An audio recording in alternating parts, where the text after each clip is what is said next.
Greetings Mavericks and new viewers.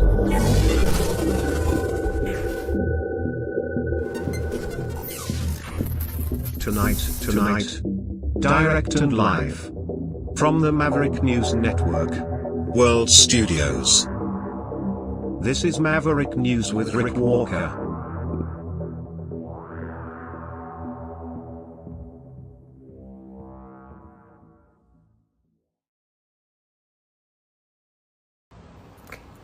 I just wanted to say that I'm so sorry. All my people are getting attacked. The children. They don't understand. I'm so sorry. I wish I could do something, but I can't. I don't know what to do. I'll try everything, I promise. So that was Selena Gomez, celebrity. She took that video down after it went viral. That's all because of the Trump administration's efforts to deport people. The border czar, Tom Homan, says he doesn't care. Trump says he's as serious as a heart attack about a trade war with Canada and Mexico, and he's not even interested in negotiating. That sets the stage for tonight's program. We've got a lot to unpack, all kinds of stuff going on. More on the Liberal leadership race. And we're going to talk about a retail chain in Canada closing all of its outlets because of a hyper-competitive retail environment and a sluggish economy. Stay with me.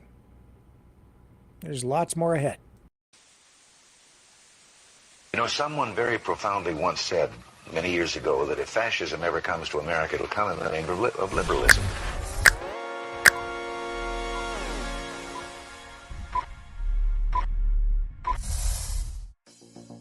Well, I think it's time we ask ourselves if we still know the freedoms that were intended for us by the Founding Fathers.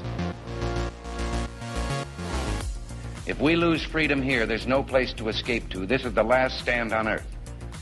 The entire world is watching. Every dictator, every crazy dictator in the world is watching.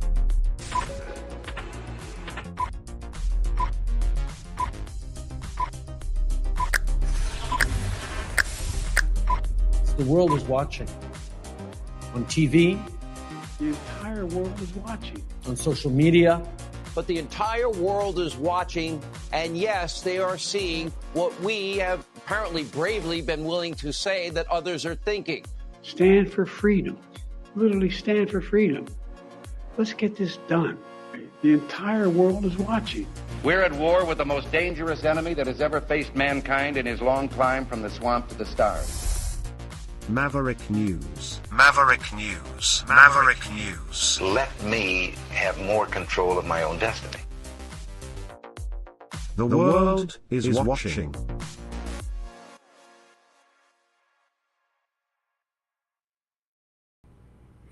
There's so much going on tonight.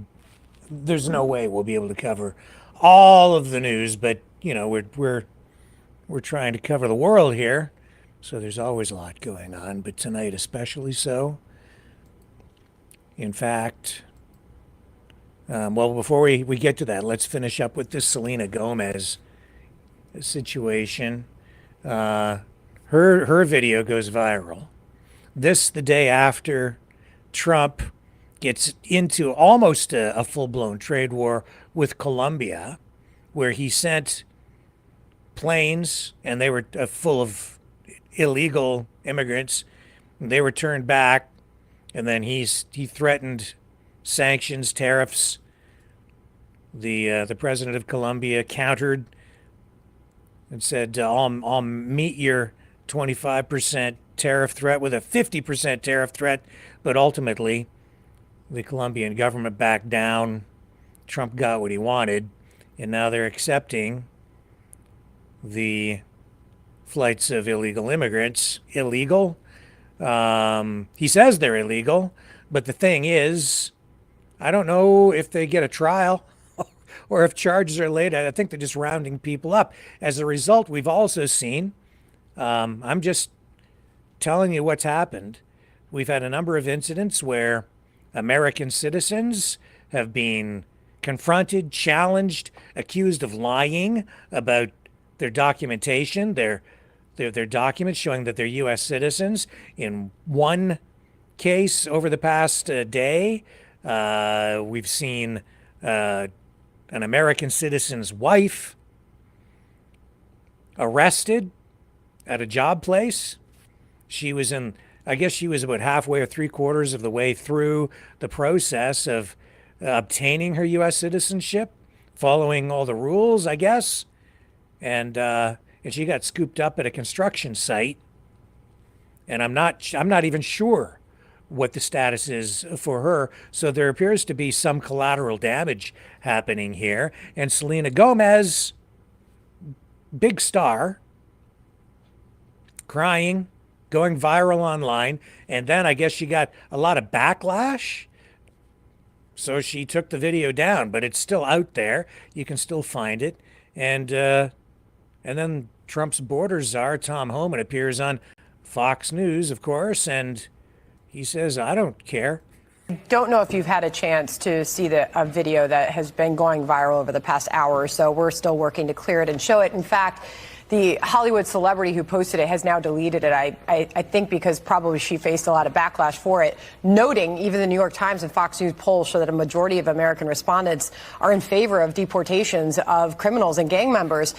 She posted a video sobbing. She was crying in it. She said, all my people are getting attacked, with the picture of a Mexican flag. Again, she has now taken that down. But what do you say to those who are out there saying that these are everyday people, these are families that are being attacked and dragged out of their homes? How do you respond to that? I don't think we arrested any families. We've arrested public safety threats and national security threats, bottom line. And look, President Trump won the election on this one issue, securing our border and saving lives. What happened on our southern border last 4 years is the biggest national security threat this country's seen, at least in my lifetime, because we got over 2 million known gotaways. We got a 600% increase in sex trafficking. We got a record number of terrorists crossing the border on the terrorist watch list. We have 250,000 Americans die from fentanyl coming across the open border. We're going to do this job, and we're going to enforce the laws of this country. If they don't like it, then go to Congress and change the law. We're going to do this operational apology. We're going to make our community safer. We're going to save. Once we lock that border on continuous operation, you're going to see fentanyl deaths decrease, illegal alien crime decrease, sex trafficking decrease. It's just all for the good of this nation, and we're going to keep going. No apologies. We're moving forward. No apologies.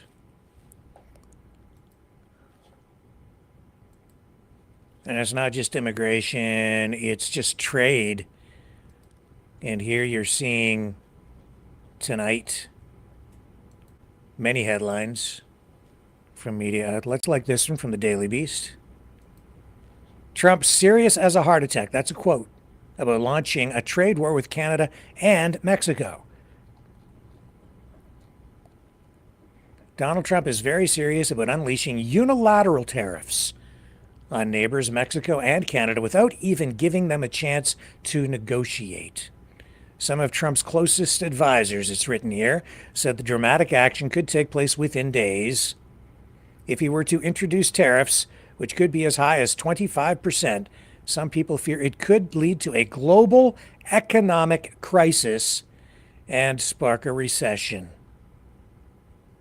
The president's closest allies in Congress and serving under his administration have called for a tariff first, talk second approach. The Wall Street Journal reported on Monday, that being today, putting banks and businesses across North America on high alert.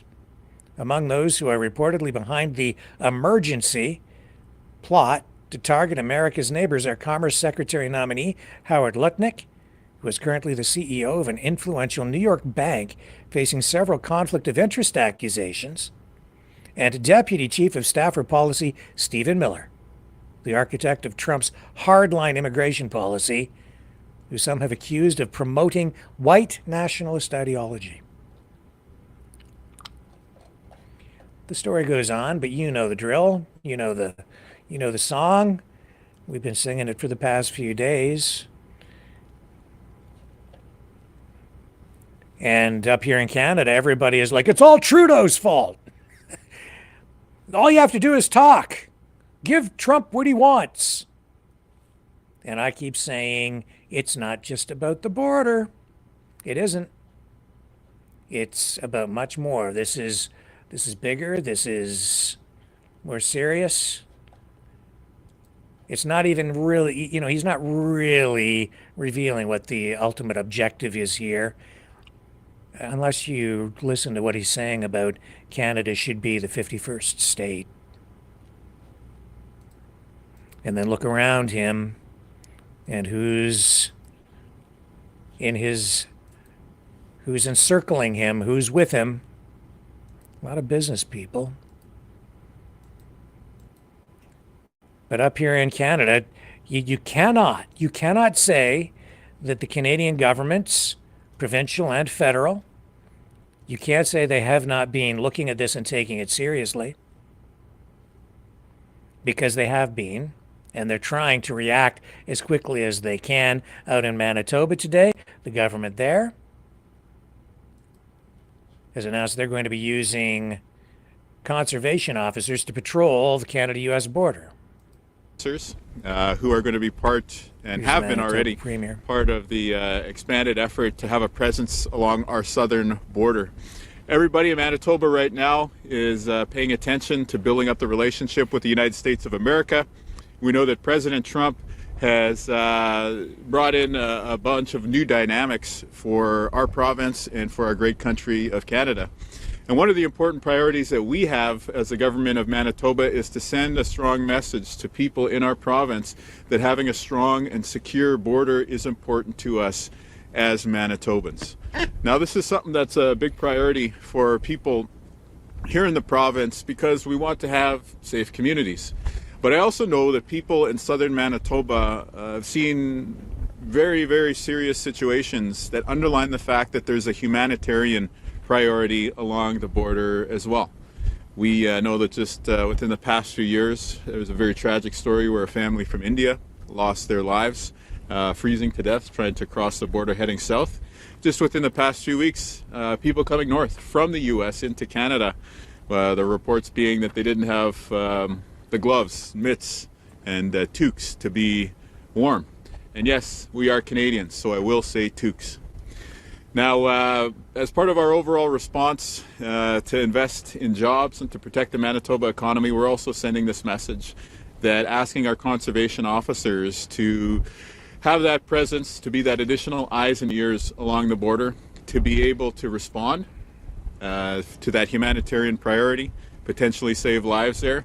And if they do see anything of note, to feed that into the other law enforcement partners that we have at the federal level who help to secure Canada's border, such as CBSA and, of course, the Royal Canadian Mounted Police. Now, here today we're with... Okay, so you got the idea, and we know that the federal government has already promised to spend an additional $1.some billion to secure the border. We've also seen them roll out Black Hawk helicopters in some locations. That's a provincial measure, RCMP, but that's a very real thing as well. And they want to sit down and they do want to negotiate. But Trump, as we're seeing tonight, doesn't even really seem that interested in talking first. He's not interested at all. In fact, they're taking a tariff first, talk later approach, which could prove devastating. When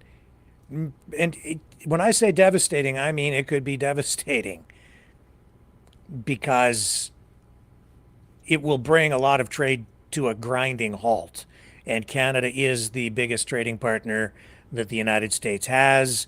We know that the Canadian economy is reliant upon the U.S. for about 50% of its overall trade. And we are, Canada, the biggest trading partner and consumer, the biggest customer for like 36 U.S. states.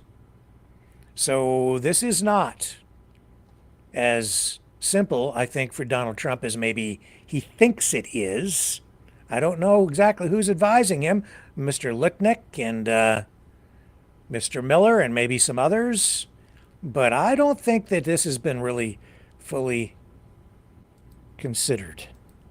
They didn't think this all the way through. There's another shoe to drop on this. Today, Foreign Affairs Minister Melanie Joly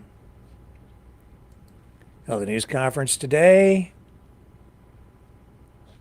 because there was another meeting held in Ottawa regarding this, because they are taking it very seriously, and obviously they're taking it seriously because billions and billions and even trillions maybe of dollars are on the line.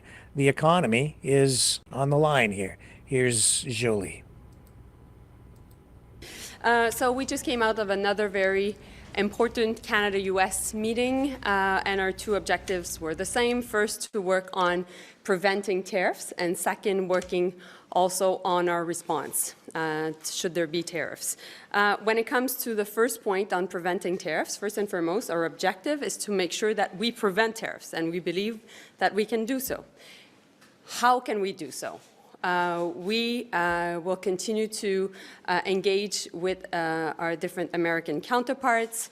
I'll be heading to Washington to meet Marco Rubio on Wednesday, and also I'll be in contact, and I've been in contact with Tom Homan, the border czar of President Trump.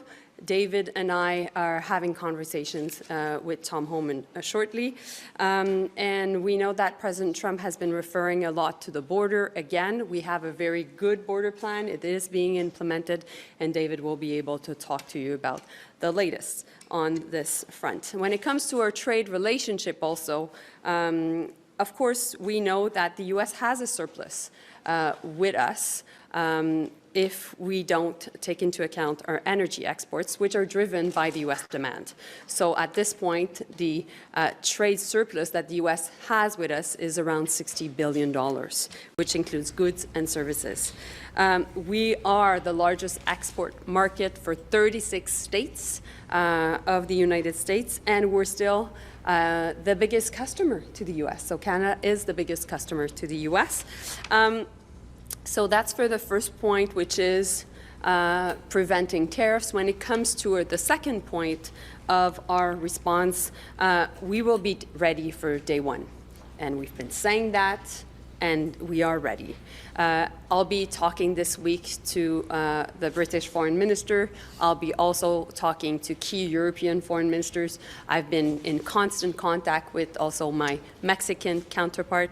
And our objective, as I said, has been and will continue to be to prevent tariffs. So, je vais juste parler en français et après je passe la parole à David.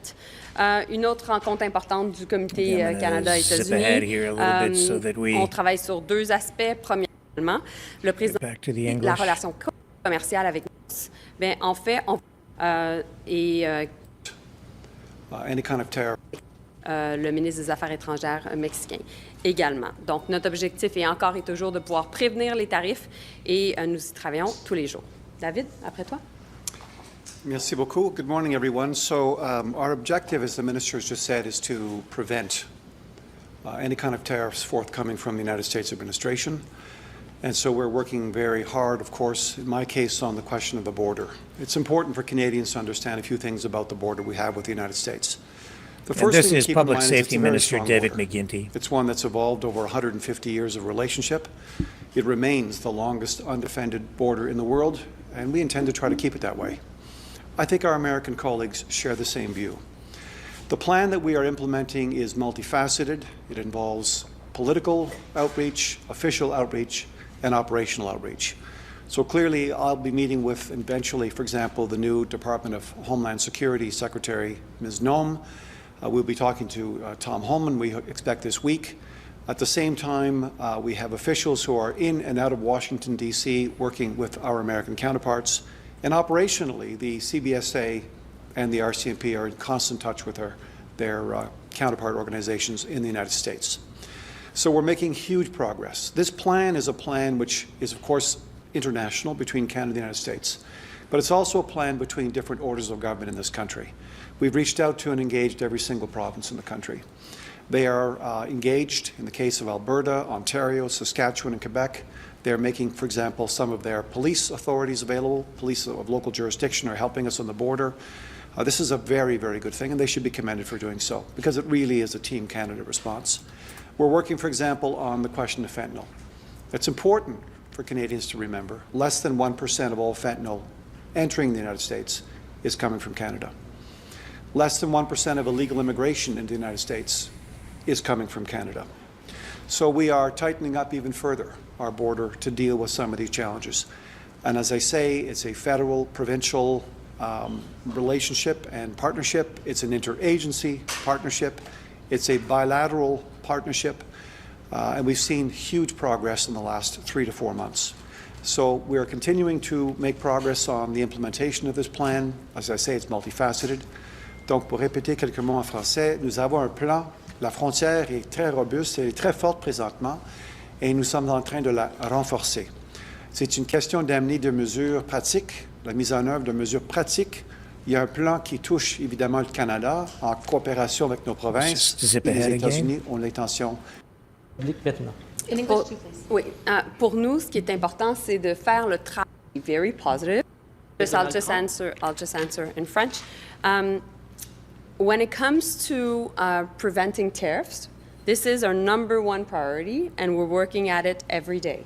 Now, we believe that diplomacy can work, and that's why we're having private conversations, and we won't negotiate in front of the public. We believe that our arguments are strong. I think that I've had numerous conversations where the reaction was actually very positive, but meanwhile, there's still a lot of work. This administration in the U.S. is very unpredictable, so we have to be ready and working on both fronts. Like I was saying, preventing tariffs and at the same time working on our response. On the question of CUSMA, is your government open to renegotiating CUSMA to address some of the trade Canada, concerns US, President Trump has raised? Mexico So the trade executive order agreement. that President Trump signed was clear, which was referring to the date of the renegotiation of CUSMA based on what's written actually in the treaty. And so, in that context, we're doing two things. We're working on the executive order, which was signed, which was a study to make sure that the federal agencies in the U.S. would study the trade relationship between Canada and the U.S., and that study would be until April 1st. That was the first thing that was mentioned in the executive order. My department, Mary Ng's department, the Department of Finance are all working on that, and we're working with the ambassador to the U.S., Kirsten Hillman. The other thing that is also written in the executive order is referring to the renegotiation of NAFTA, which is in 2026. And we are also putting our teams at work to make sure that we're ready for that too. But are you open to an earlier one? Are you open to Yes, Minister David? McGuinty? Go ahead. Minister McGuinty, could I just ask you about Chandra area, just your colleague? Are you surprised, given what you know as the former NSICOP chair, that Mr. Aria's candidacy did not survive review by the I don't know Liberal the Party details surrounding this. That question's better put to the Liberal Party of Canada, its executive and its executive director. I saw the announcement, and I really have no other insight or comment.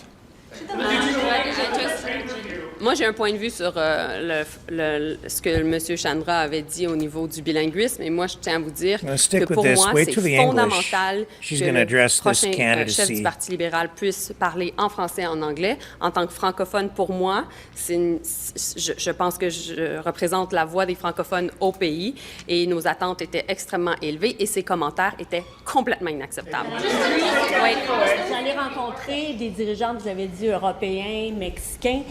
Quel est l'objectif derrière ça? Est-ce que c'est de faire front commun contre M. Trump? Puis j'ai une question sur Gaza après aussi. OK. Donc, c'est clair qu'au cœur de mes conversations avec mon collègue britannique et mes collègues aussi européens va être la question de la réponse aux tarifs.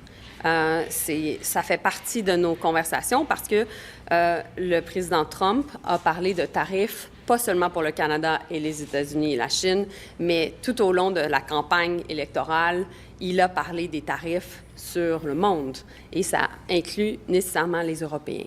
Alors, on est très, très pragmatique. Notre approche est de pouvoir être coordonnée. On a une entente de libre-échange avec l'Europe qui est très, très importante et ça fait partie de notre vision de diversifier nos marchés. Donc, c'est pour ça que ces conversations-là vont être vraiment très importantes. So, just in English, it is clear that we have to be extremely pragmatic when it comes to working with Europeans and also with Britain with the UK on this. President Trump has referred to using tariffs against the world in the context of the electoral campaign. And so that's why we know that in many European capitals and also in the UK, the conversation is ongoing on how to deal in terms of retaliation and what could be different responses to tariffs. So that's why it is important for us to be able to talk to these different foreign ministers. It is my job to coordinate the response. And not only that, we have a very important free trade agreement with Europe, and we want to continue to make sure that Canadians and Canadian businesses can benefit from it. On what you just saw happen with Colombia and President Trump, where he threatened tariffs, seems to have negotiated some kind of deal, and then he promised tariffs, and then that tariff threat came off. Did you learn anything, or did the cabinet learn anything about how Trump is wielding this tariff threat right now?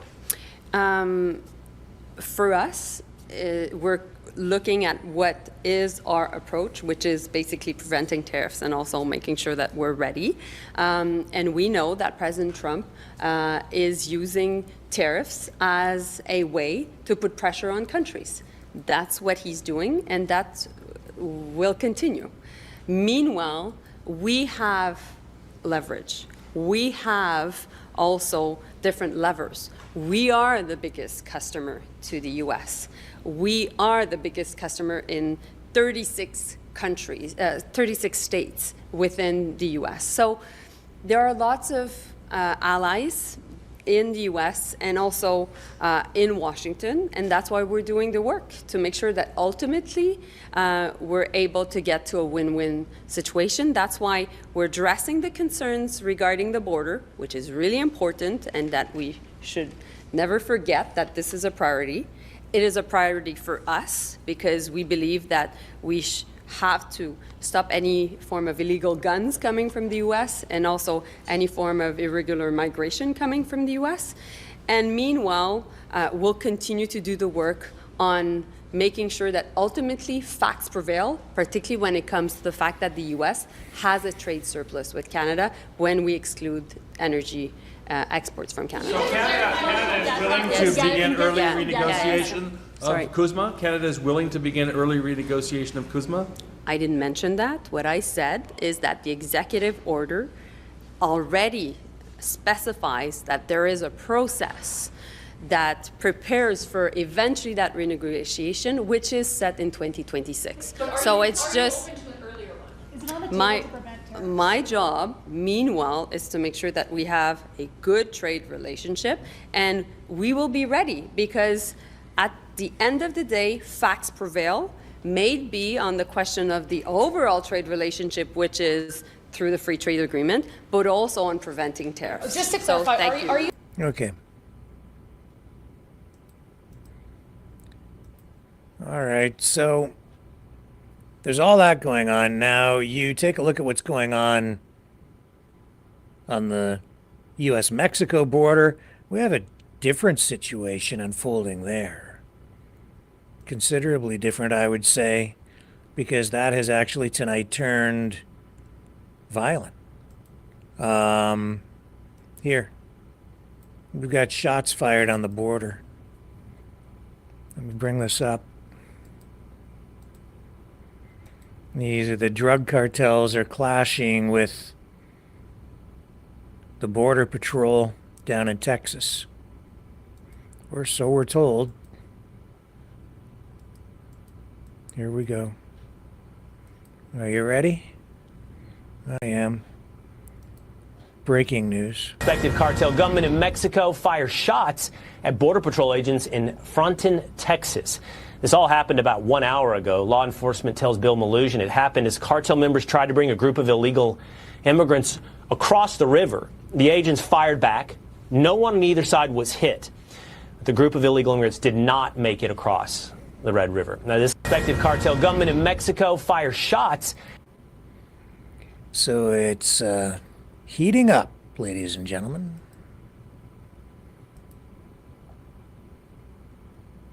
Donald Trump's bringing a whole new flavor to politics, international relations. And on the home front, he's making waves too, firing his political adversaries and not really following protocol, and I would say kind of even breaking some rules. Lindsey Graham on CNN asked about Trump's methods of issuing reprimands and outright firing a lot of people and not really following the normal channels, taking the regular kinds of steps. And it just kind of gets swept aside by Lindsey Graham here. It's not common, as you know, to do what he did with those inspectors general. The law says that 30 days before a president fires an inspector general, which of course is an internal watchdog for government agencies, he must tell Congress, tell you why. That didn't happen. Yeah. He broke the law. Yeah, I think, he should have done that. But the question is it okay for him to put people in place that he thinks can carry out his agenda? Yeah. He won the election. What do you expect him to do? Just leave everybody in place in Washington before he got elected? This makes perfect sense to me. Get new people.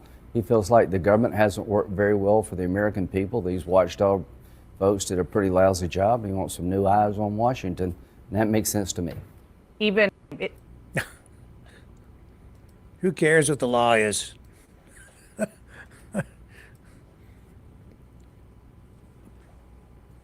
Okay. Yeah, if that's what you're into. That's, again, very autocratic, but whatever, man. And then let's just put the whole I support, the rule of law and I back the blue. Let's just put that on a shelf then. All right? Because if you're going to break the law, then don't tell me that you're in favor of the rule of law, because you're just not. You just want what you want, and you don't give a damn. And sometimes I don't give a damn too, but I do believe in the rule of law, and which is why sometimes I don't give a damn, because I don't give a damn about the people who don't give a damn about the rule of law.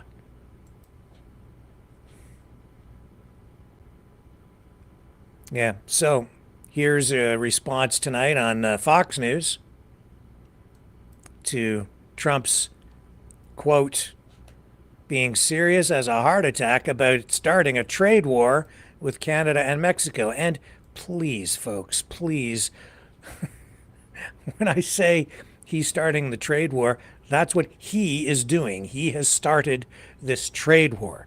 We didn't start it. Mexico didn't start it. Nobody else started it. Trump started it. That's the way it is. The Wall Street Journal today, this is Sunday rather, excuse me, a piece that they ran says that the president, and this is about Mexico and Canada and whether or not they will be slapped with tariffs first and then have talks. And they report the president has tangled with both countries before and doesn't feel that Canada and Mexico are taking his threat seriously. According to some advisors, he wants to hit them with tariffs first and prove that he is not baffling. What's your response to that from the State Department? Well, I think even when you talk about close neighbors, this is where we live, right? The Americas, we've gotten out of the last 4 years, mixed messages or no message at all about the interests of the United States. And it's I think, reasonable when it comes to tariffs and doing things that will make America, of course, safer, more prosperous, secure, and stable. That is what drives all State Department business and decisions. It is Marco Rubio's commitment to make sure that everything we do is in America's interest, which is in the interest of Canada and Mexico and every other nation, frankly, on the planet. Well, it's also getting out there that they're going to read that That's her talking, though. That's not Trump. I'm not getting the sense that Trump gives a damn what's in the best interests of Canada or Mexico. He's America first. Get that through your heads. This is America first. It's what America wants. And that's the bottom line. What can I get? What? That's all he cares about. That's the way it looks like. That's what it looks like to me. And that is what his actions suggest during the first week of his presidency. And even just prior to. Just calling it not just the way I see it, but the way it is. Even just talking about it the way that he's talking about it has a direct impact on the countries that he's not engaging with, other than through tariffs. Okay? He's not talking. He's just threatening and preparing to punish for whatever reason. Making crap up, really, numbers. Pulling them out of thin air. I've told everybody from the moment he started talking about these tariffs that the figures, the numbers, the statistics that he's using are nowhere near accurate. It's like he's just pulling them out of thin air, making them up. I said from day one that it's a lie when he says that the United States subsidizes Canada. Not true. And Melanie Joly, Foreign Affairs Minister, right there just moments ago, citing the numbers that I gave everybody right here on the channel back on the first day of this issue emerging, saying that our trade deficit with the United States is about 40 billion, maybe between 40 and 60. Depending on the year. And she also came out and said that it's 60 billion. That's on the high side in favor of Canada. And other assessments put it maybe around 40 billion. Again, it depends on which set of stats you use from which year. But it's only between 40 and 60. He's saying it's 250 billion. It's not even close. That's a ridiculous assessment. I mean, it's just not even in this universe of reality. It's just crap that he's making up. I guess why? Either he is completely out to lunch or he is just trying to exaggerate to make a stronger case in the minds of the public, I guess, to suggest that it's the United States being ripped off. And it's just not true. Here's an assessment, a report tonight from CTV that I didn't commission this report, but it reflects very much the same kind of information that I've been sharing here for the past week. Does the U.S. really subsidize Canada like Trump says it does? The answer is no. Here, let's watch this report. I'll assess it as we go along just a little bit.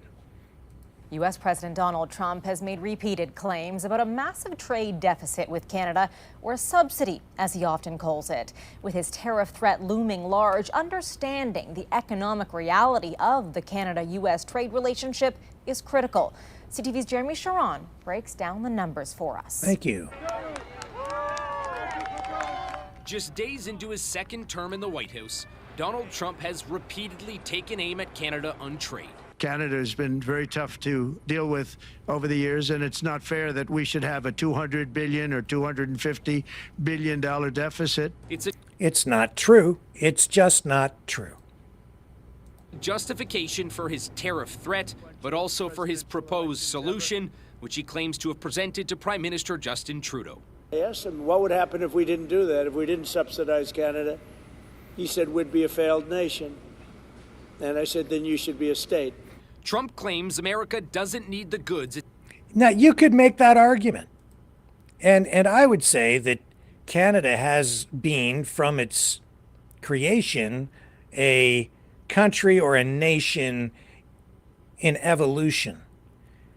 When created, we were just a colony of the United Kingdom, of Britain.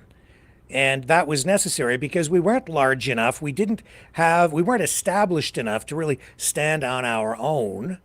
And then over time, Canada evolved. And so then you had the country actually created in 1867, but was still attached to Britain. And that was, I think, necessary because we were still, a brand new baby country. And that was only just over 150 years ago. We are a very young country. I remember being in elementary school and learning about how Canada was just a very young country. And, when you're in grade 5 and they're telling you these things, you don't have a concept of time in that way. But the truth is, there I was, very young, back in, the 1960s, 1970s. And Canada was not a very old country. It wasn't. 1967 was the centennial, 100 years. In terms of, world geopolitics, that's like nothing. We're a brand new and freshly minted country. And so still living in our parents' basement from Britain at the time, right? And then as time went on, you had the Westminster Act in the 1930s, and then in 1982, the patriation of the Constitution. And I guess you could say at that time, we sort of moved out of the basement and maybe upstairs into an upstairs room, or maybe into a house next door. That's maybe a more accurate way of putting it. But we do have our own sovereignty, and we are our own nation state. People said in the 1920s that Canada had really earned its status as a nation, that it lost its innocence and earned its place on the international stage during World War I, when we contributed to the war effort to defeat Germany and punched way above our weight because of our size being much smaller than other countries and the sacrifices that we made at that time. And so we earned our status as a nation at that time. That has diminished somewhat, I would say, certainly over the last 20, 30 years, especially under the Liberal government of Justin Trudeau, where our military has not been replenished as much as it should have been. The last decade in particular, I would say, has been really devastating to our military, and that is coming back to bite us on the butt right now. And that's because you have a lot of anti-war people and people within, honestly, our government who over time have been very anti-American because they've been very left-leaning and socialistic, and they see the United States as, less than complimentary as a neighbor.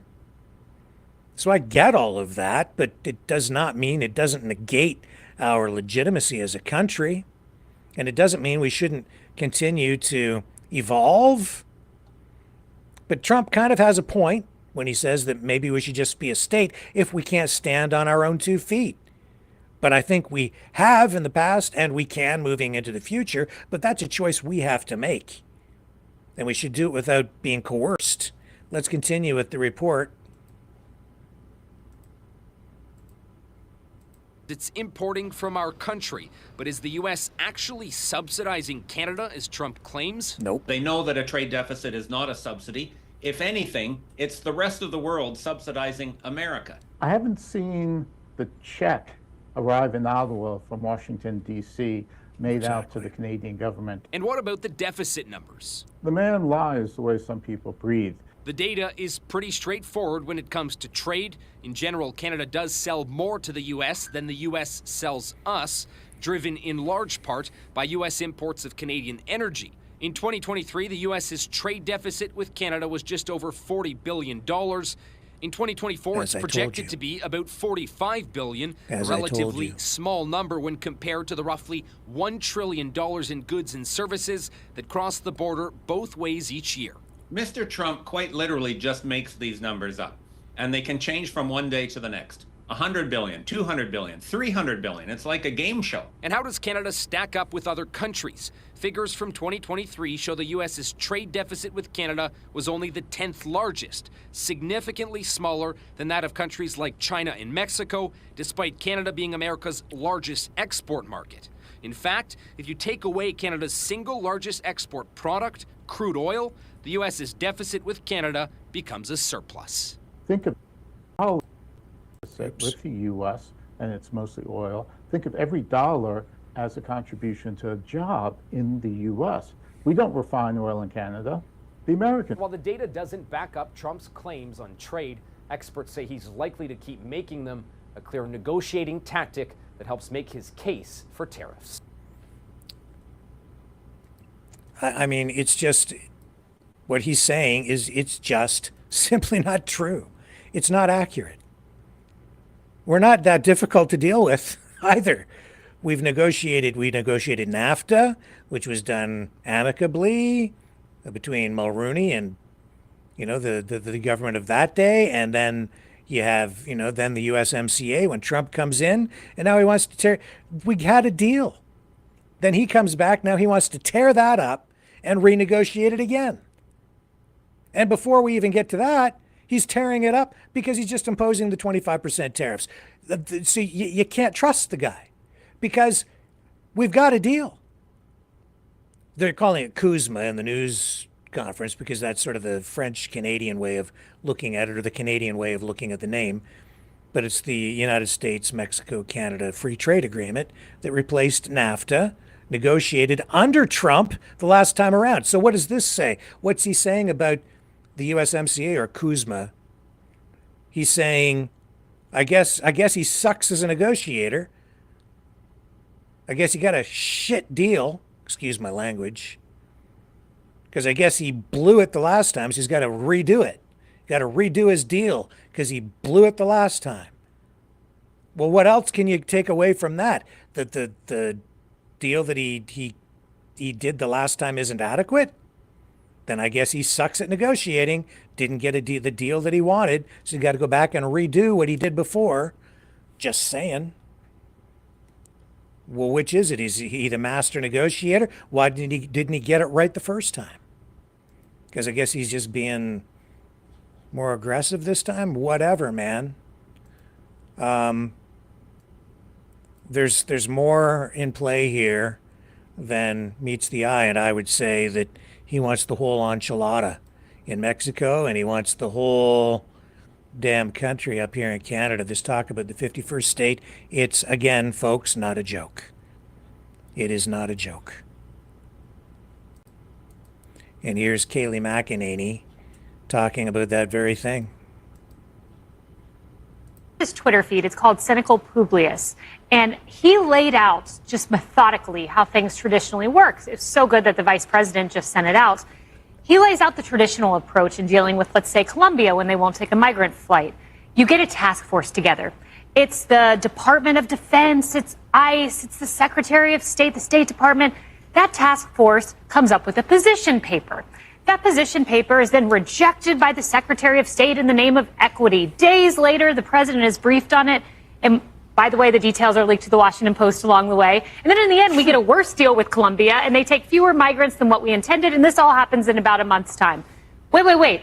Then Trump comes on board. And then we get the art of the deal. And while he is playing golf on various holes, he is threatening Colombia with tariffs and not backing down. And by the end of his golf game, in just about an hour, the Colombian president backs down, agrees to accept all migrants.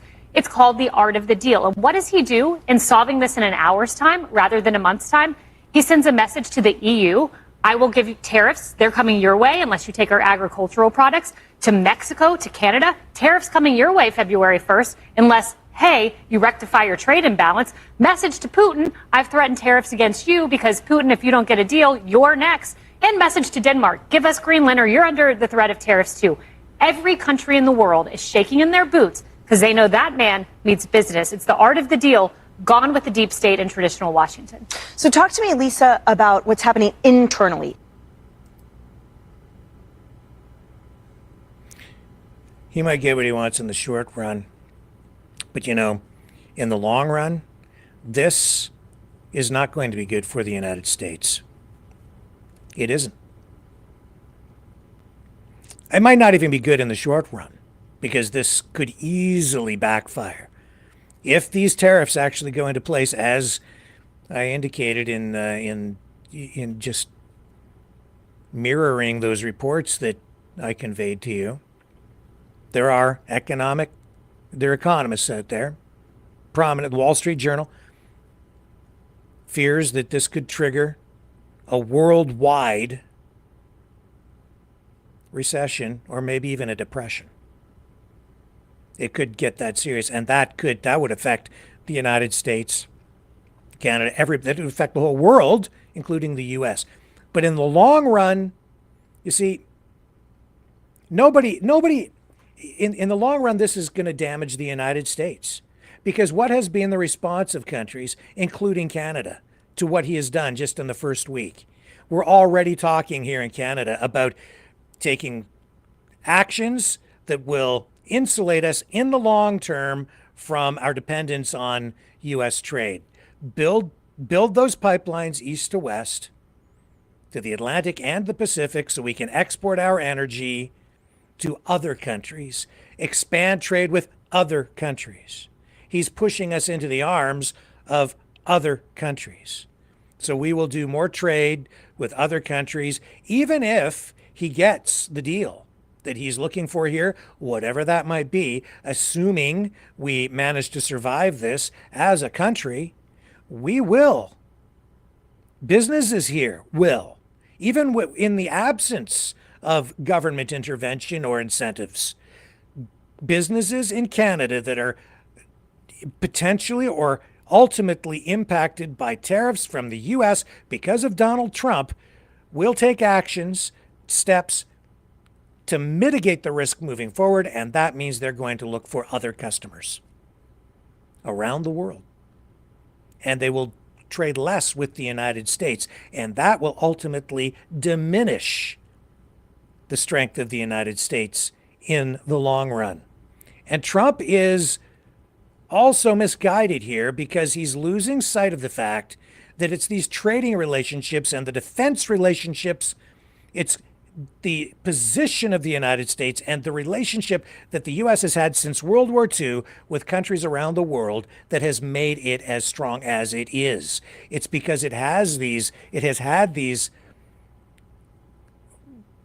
good relations with other countries that have allowed this kind of trade and has allowed the U.S. to have the world reserve currency, putting it at the top of the mountain. Now, by kicking his friends in the shins and threatening people, the trust is diminished and maybe even gone. And everything, when it comes to trade, the economy, your dollar, that is all dependent on trust and confidence. And if that's shaken, then your entire system, your reputation, everything depends on that, especially when it comes to the economy. People need to believe that your dollar is stable. They need to believe that if they put money in your bank, that it's going to be safe. They need to believe that if they invest in your country, as Canada has with these pipelines down into the U.S., that there's going to be a long-term, stable trading relationship there. And if that's threatened the way that this is threatened now, then people will be much more reluctant to invest in the future. That's why you see in countries where you have dictatorships, where companies go in and invest money, often criticized for doing it. But if you go in and you invest in infrastructure, if you invest in new physical capital and production facilities, only a few years later then have it nationalized by an authoritarian government where they basically confiscate it and take it from you, then you're not going to invest in that country again. Or in this case, if he does this, if even just by threatening to do this, people are afraid. So to his face, they're going to sit across the table and smile and negotiate and try and deal with this transactional president. But behind his back, they're not going to like this guy. Already, people don't like him. And people who are defending him and come and saying, nice things are like, way to go, Donald Trump, woohoo. Yeah, they're afraid for the most part at this point. He's ruling through fear because he has the power. And he's right. He has the clout. He has the power. But nobody sits on top forever. Although I'm beginning to wonder if maybe he believes that he could stay in power even longer than this coming 4-year stretch. People keep alluding to it. Trump keeps joking about it. And there is actually a proposal out there, a legislative amendment afoot already. And I'm not making this up. It's a real thing where steps are being taken to potentially, if approved, keep Trump in office for at least another term, maybe even longer, which is, again, a violation of the Constitution. But hey, if he's going to fire people and ignore the law doing that, then maybe all these predictions and accusations that I was hearing that I didn't believe before at all, I thought it was all crazy talk, when people were saying, remember when he was joking about saying, he told that group, I think it was seniors or somebody, maybe Christians, I can't remember, but he said, just go out and vote this time. You won't ever have to vote again. And I thought, oh, that was he just misspoke or whatever. And then he jokes about it, about staying in office longer, and he's still doing it now. And I've seen the proposed legislation that would do an end run around the Constitution and change things to allow Trump to stay in power after this 4-year stretch. I don't know, but I don't like the talk, and I don't think he should be joking about it, frankly. I've raised a lot of money for the next race that I assume I can't use for myself, but I'm not 100% sure because I don't know. I think I'm not allowed to run again. I'm not sure. Am I allowed to run again, Mike? I better not get you involved in that argument. No, we raised a lot of money, a tremendous amount, in our Teletown Hall.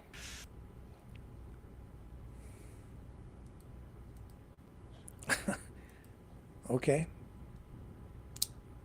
Constitution be damned. Who cares about the rules? And he's joking about it. That was today.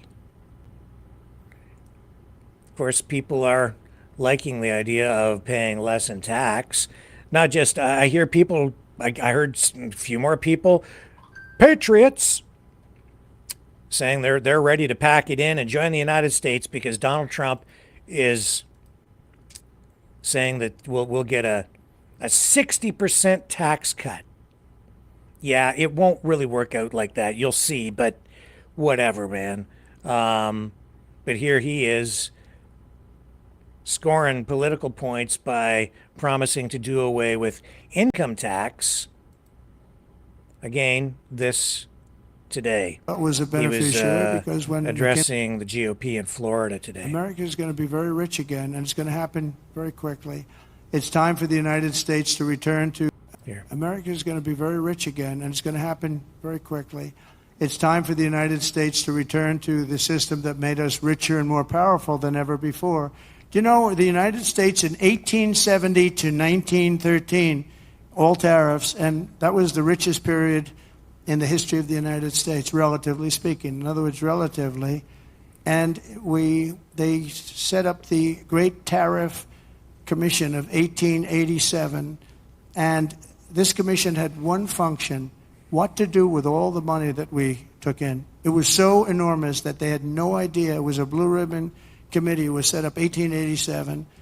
And what to do with all of the money that we had. And again, Teddy Roosevelt was a beneficiary because when McKinley was killed, he took over this vast sum of money and he did all of those national parks and all of the other things. And I'm not knocking him, but he was given a vast amount of money, and that was all made through tariffs. We had no income tax. The income tax came in 1913.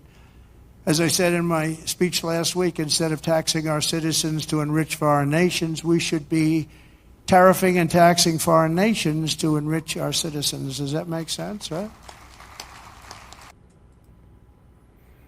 So that's, I guess, his plan, to tax other countries, do away with the income tax, and give it to Americans. I don't think that's going to work, but have at it. And my understanding of, what the history of tariffs was during that period, his assessment, I think, is, again, not really accurate, because he's talking about a period of time where the actual wealth that was generated in the United States during that period came from a massive increase in efficiency and productivity, because you were entering into the Industrial Revolution. Those were the years when things began to become mechanized. So you had this massive explosion in efficiency. And we're potentially heading into a period like that now because of artificial intelligence. But even though we saw this announcement, I think it was on the second day of Trump being in office, where he's setting up this artificial intelligence project with a $500 billion investment from some of the leading U.S. tech firms, AI tech firms. $500 billion, I believe, was the amount being invested. Even that isn't maybe going to work out the way that he was planning, because China is also a participant in this AI arms race. And today we're seeing that everything on that front is changing. And that's because there's a new startup company from China that, I got to find my notes on this. Yeah, there's a new startup that has emerged, and as a result, they've overtaken some of the bigger tech companies. I'm going to take a quick break while I queue up the material that I need for this next section in the broadcast, and I will return right after this.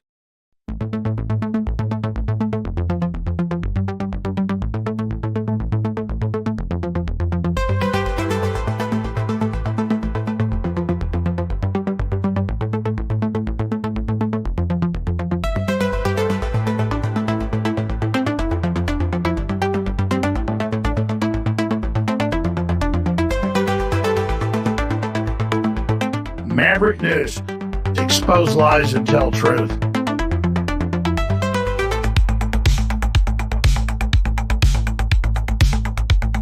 The world is watching.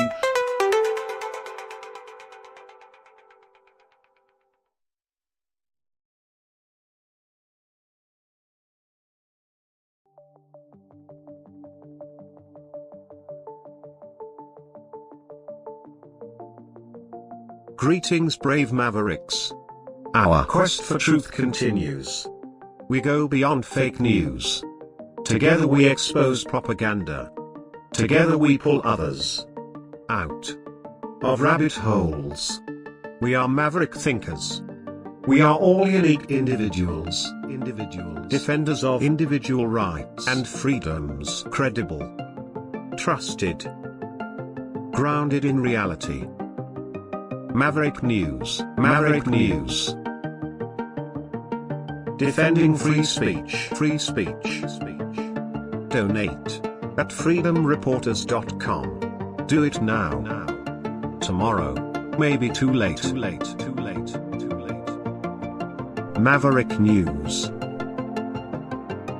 The world is watching.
Maverick News. The world is watching. You know, someone very profoundly once said many years ago that if fascism ever comes to America, it'll come in the name of liberalism.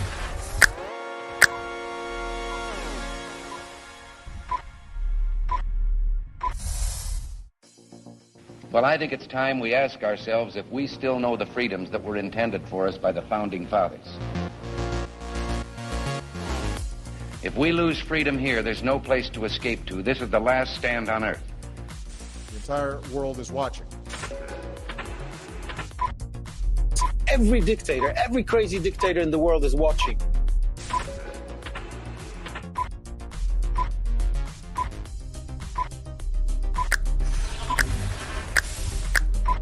The world is watching. On TV, the entire world is watching. On social media.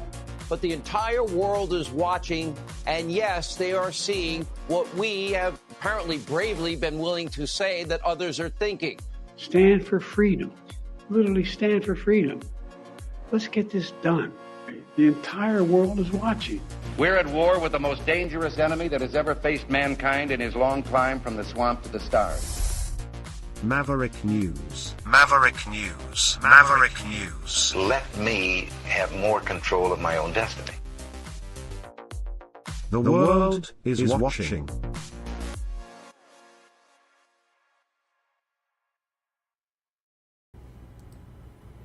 Okay.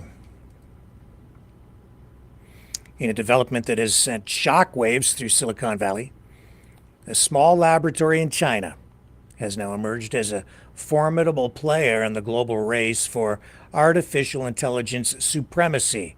If you go back like a year ago, you probably don't remember, but I said over a year ago that we are just not ready for what is coming from our AI, and because the advancements are exponential. And a year ago, I was just, even like everybody else, just trying to begin to wrap my head around what AI was about. And it's changing the workplace. It's changing our entire existence. And now there's this new company. It's just a small startup. They don't really even have the kind of capital behind them that these big tech companies in the US have. It's called DeepSeek. It's a relatively unknown entity from the city of Hangzhou, and it has released an AI assistant that has not only topped the charts on the Apple App Store, but is now also outperforming some of the most advanced American models with what they claim are fewer resources. And so just this past week, DeepSeek unveiled its latest innovation, the R1 model, which ranks just behind OpenAI's O1 in the prestigious Artificial Analysis Quality Index. And this new model has already eclipsed competitors, including Google's Gemini 2.0 Flash, Anthropic's Claude 3.5 Sonnet, Meta's Llama 3.370B, and even OpenAI's own GPT-4o. So there are people in the AI industry who are saying that DeepSeek R1 is AI's Sputnik moment. For those of you who don't know your history, Sputnik was the satellite that was launched into space by Russia that scared the living daylights out of Americans and people around the world, because it was an indication that Russia was making huge advances in rocketry and space exploration at the time. They were the first to put a satellite into orbit. And so there are many who think that this new AI model matches or exceeds the performance of task-specific models in its category. The impact of these developments has been immediate.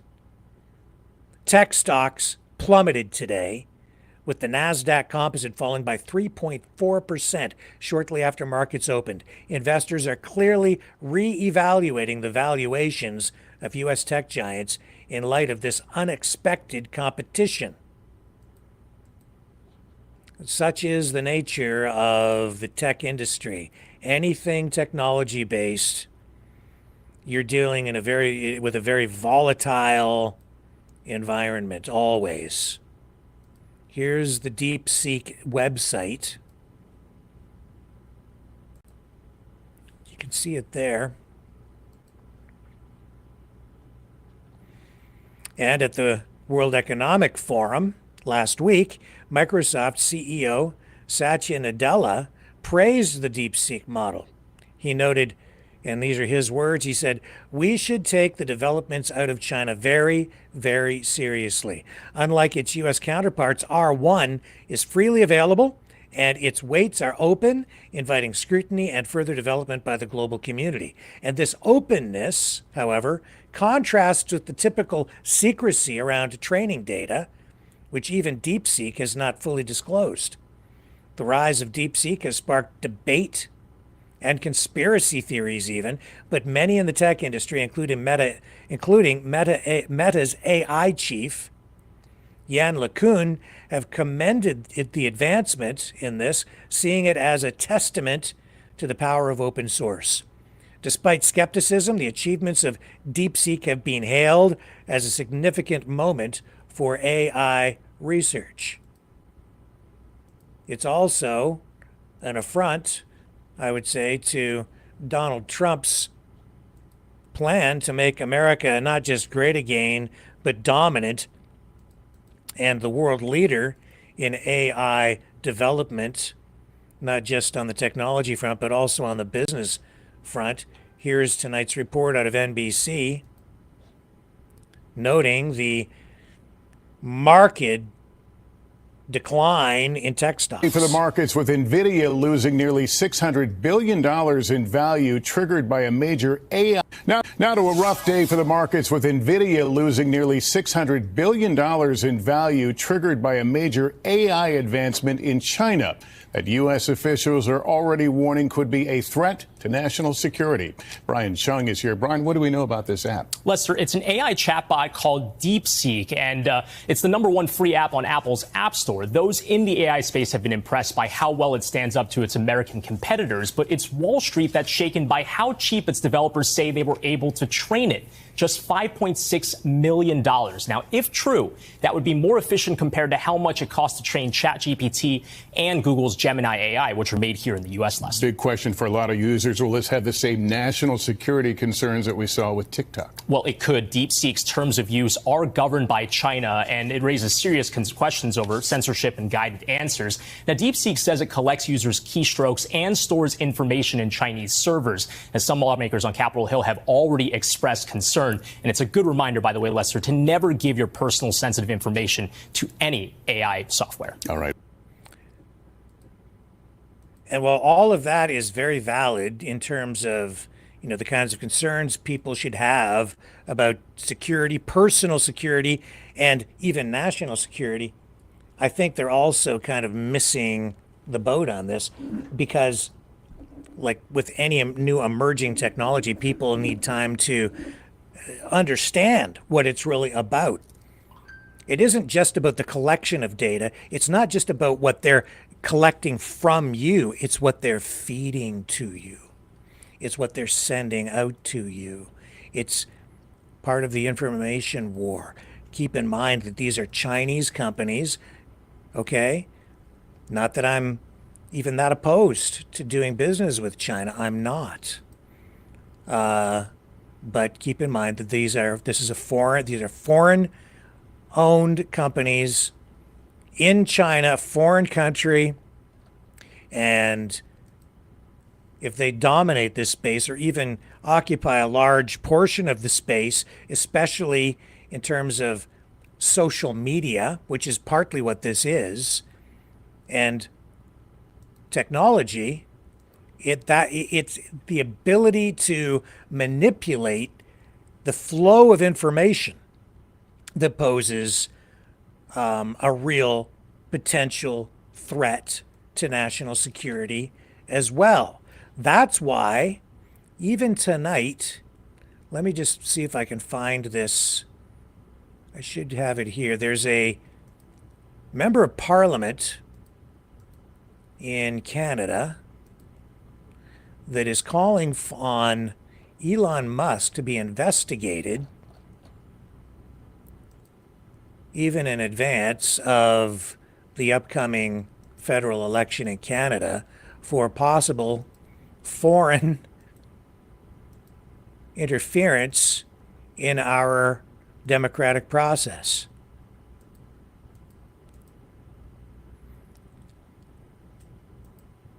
Do I have it here? I think I do. Oh my goodness. Too many of these. Hang on, let me take a little break so I can find my notes again.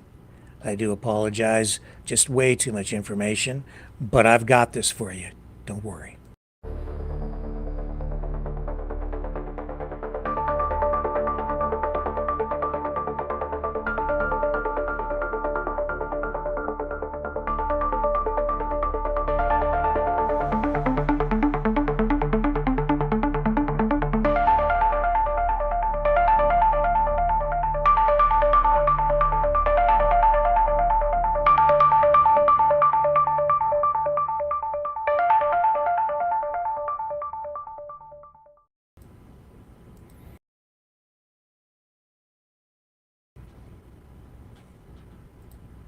Okay, I'm back.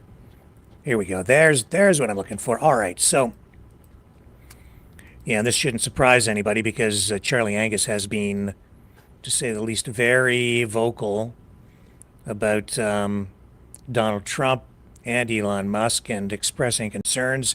Here's the story that I'm talking about. Northern Ontario MP calls for investigation into Elon Musk over potential election interference. Says here, Timmins James Bay MP Charlie Angus calling on Elections Canada to launch an investigation into Elon Musk and his social media platform X. He said he is concerned about potential interference by the tech billionaire in the next federal election. In a 2-page letter to the chief electoral officer, Stéphane Perreault, Angus said Musk has been playing a role in recent elections in a variety of countries, donating millions of dollars to conservative candidates and using X, formerly Twitter, to amplify the political messages of candidates he favors. He has formed alliances with right-wing populist leaders, amplified extremist influencers, and spread, it says here, hate disinformation towards marginal groups, Angus wrote. Angus wrote that Musk is now getting involved in Canadian politics, quote, praising the current leader of the Conservative Party, aligning himself with the far-right influencers and their platforms, and criticizing the current Prime Minister.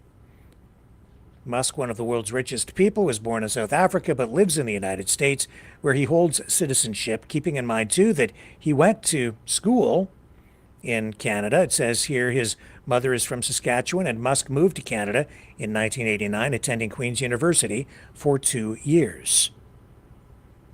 He wrote that X, quote, serves as a pathway for Russian misinformation and the rise of hate and threats in Canada, given X's huge power and overt efforts by Mr. Musk to support a particular leader or party.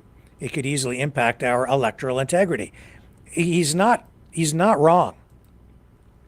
The point being that when you control a social media platform, whether it's Mark Zuckerberg with Facebook, who hated Trump, banned Trump ultimately, they're controlling the algorithms, whether it's Google controlling YouTube, it's not just what you see, it's what you don't see. It's what they choose to both push out to you and what they choose to suppress. It's also, in this new emerging age of artificial intelligence, an issue of whether what they're showing you is even real. And we've seen a lot of that even with these modern wars that are being fought in Gaza and in Ukraine, and especially in Gaza, where we've seen a lot of images and videos even being generated with artificial intelligence, and then that being pushed out through TikTok, X, and other social media platforms as well, but especially I've found on TikTok and X, there's a lot of it out there. That's mostly where you're finding this kind of, well, Trump wants to talk about fake news. It's right there. I mean, it is like literally fake news. It at times has been so bad, as you all know, it's just gotten to the point where sometimes you just don't know if what you're looking at is even real or if it isn't, because so much is being fabricated. I think over time we're becoming more social media savvy and AI savvy, so people can sort of detect it, but the technology is improving at an exponential rate. And Charlie Angus, with his concerns about potential election interference, he is not wrong. And this can happen on any side of the political spectrum. If it can happen with any social media company. And this is why we need to be very careful about how we proceed with AI technology. Because in Canada, we have some laws in place to manage social media, and in the US, some laws as well. But the legislators are so far behind the curve on this, and many of them are, they're not kids, they're in their 50s, 60s, 70s, sometimes even their 80s, and some of these people have trouble sending email, let alone understanding artificial intelligence. And these are the people who are trying to craft new laws to deal with it. We've seen the Biden administration previously form committees and come up with some provisions to try to keep artificial intelligence in the safety zone.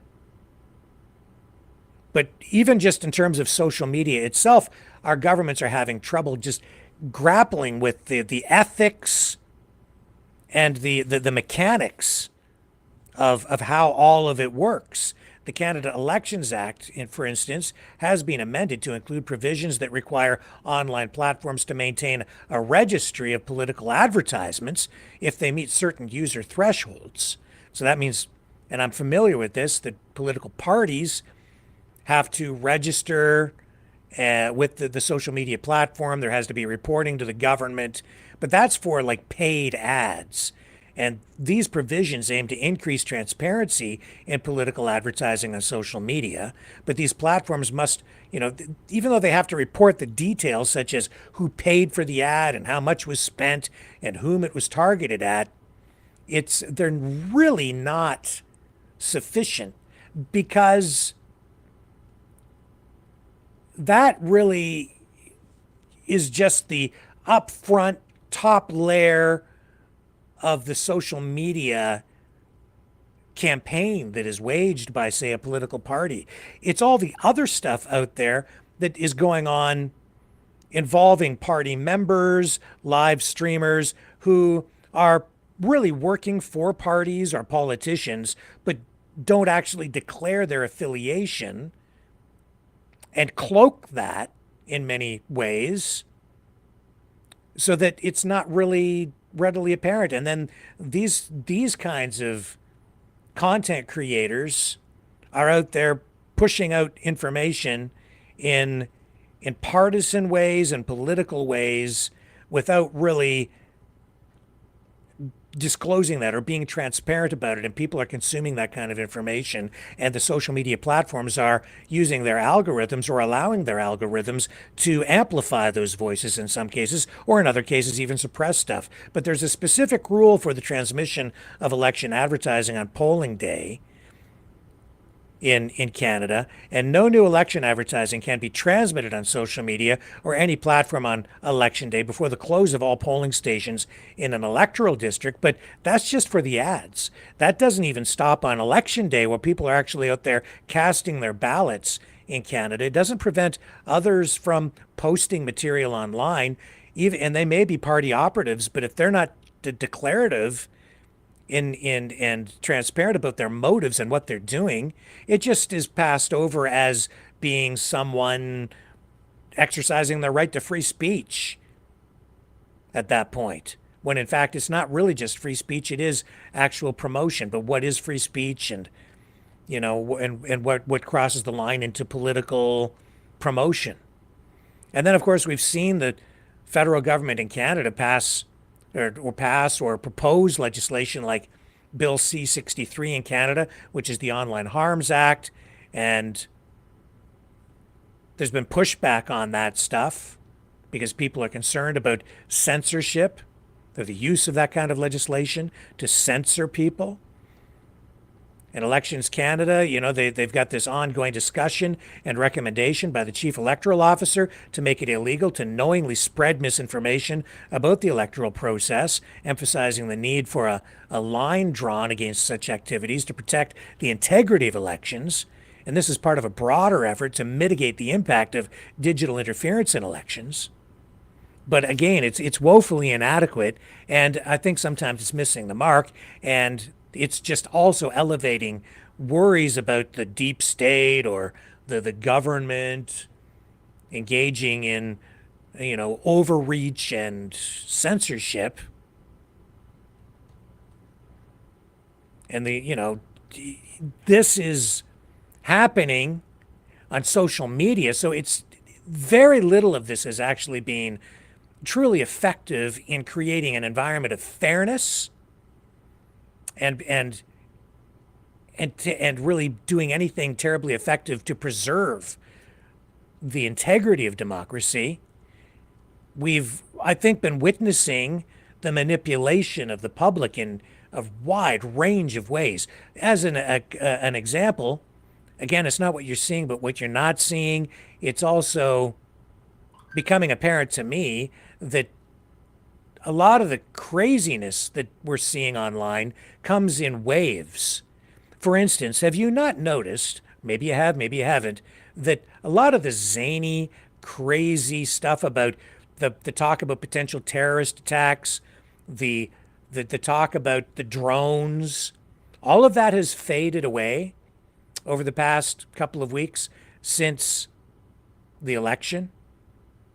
But right before the election in the U.S., it was just a frenzy of insanity online. The information that was out there was just layered on so thick that it was literally, I think, in some cases, driving people over the psychological edge.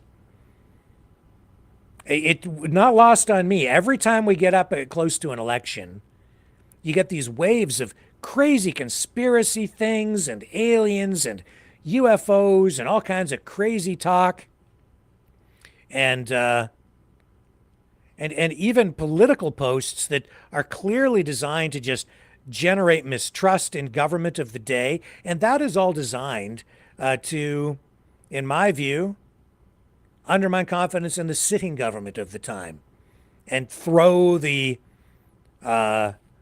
advantage to the challenger. And prior to this era of social media, I'm very familiar with the way broadcasters were regulated prior to that, and all those regulations still remain in place. In Canada, the coverage of elections by broadcasters is primarily governed by a combination of federal legislation, regulations from the Canadian Radio, Television, and Telecommunications Commission, and guidelines from Elections Canada. So, Section 323 in the Canada Elections Act, for instance, prohibits the broadcast of election advertising after midnight on the last day before the election. And that's known as the blackout period. I was always very familiar with that working in mainstream media, because what that meant was you could not broadcast basically stories about the election in any way that really talked about the campaigns after midnight on the last day before the election day. So as people are basically going out to vote, you basically have to cut it off so that the politicians don't get an upper hand or convince people at the last moment or do something crazy to, like a shock treatment in the information campaign at the time. So it was just it's just one of those things that's always been in place. And that blackout period will roll out across the country according to time zones, and that was less of a problem back in the day. But now, when you still had divisions by time zones, it became more and more of an issue when you had people gaining access to broadcasts from different time zones.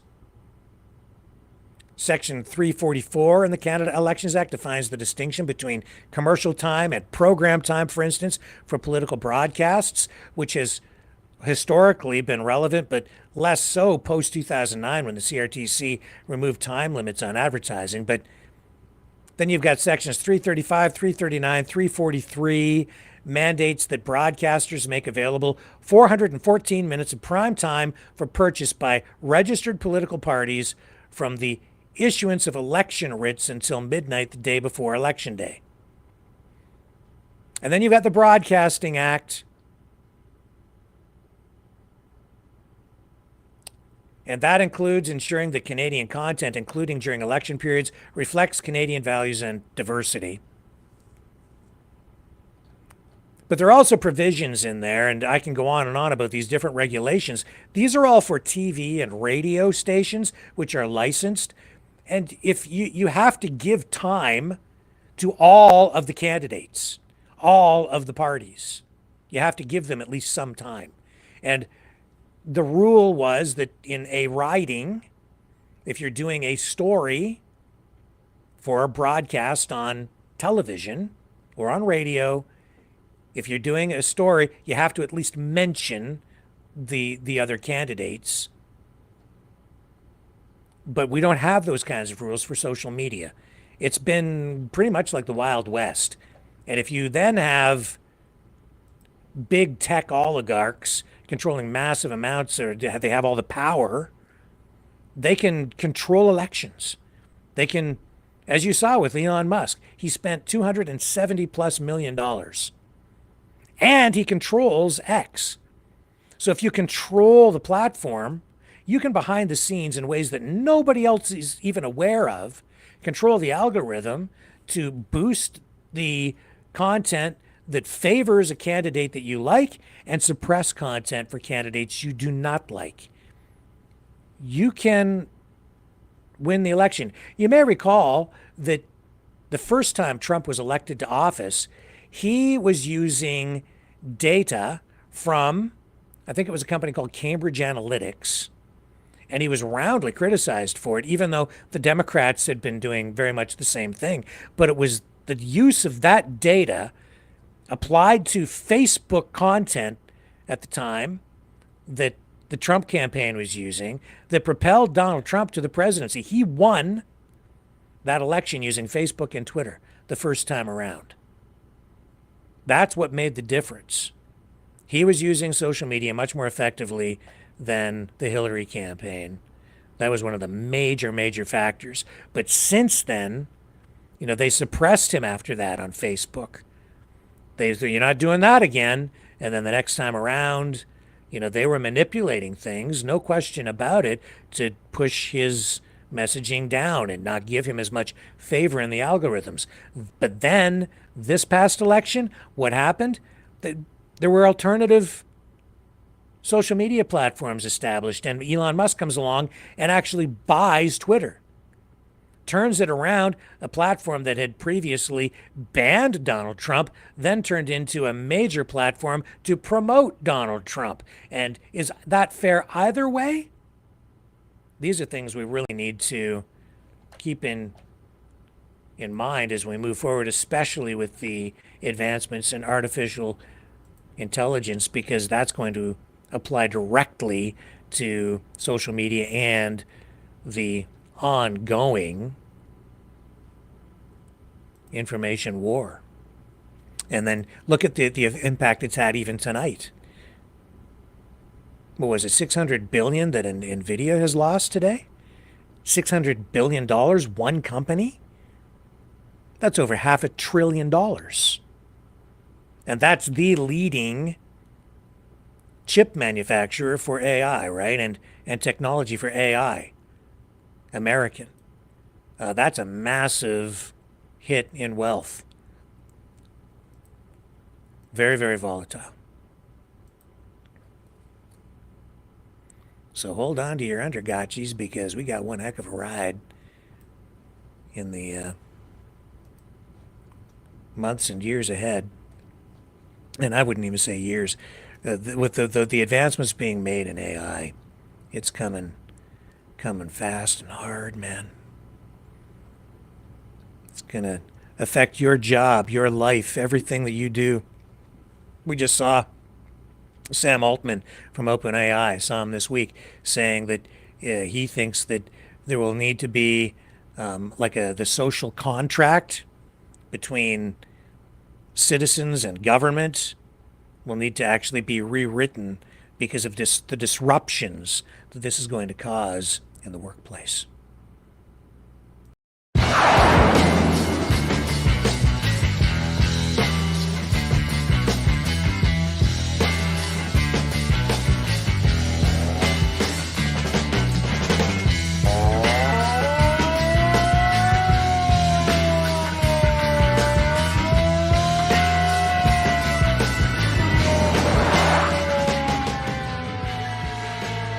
Maverick News. Fighting for freedom.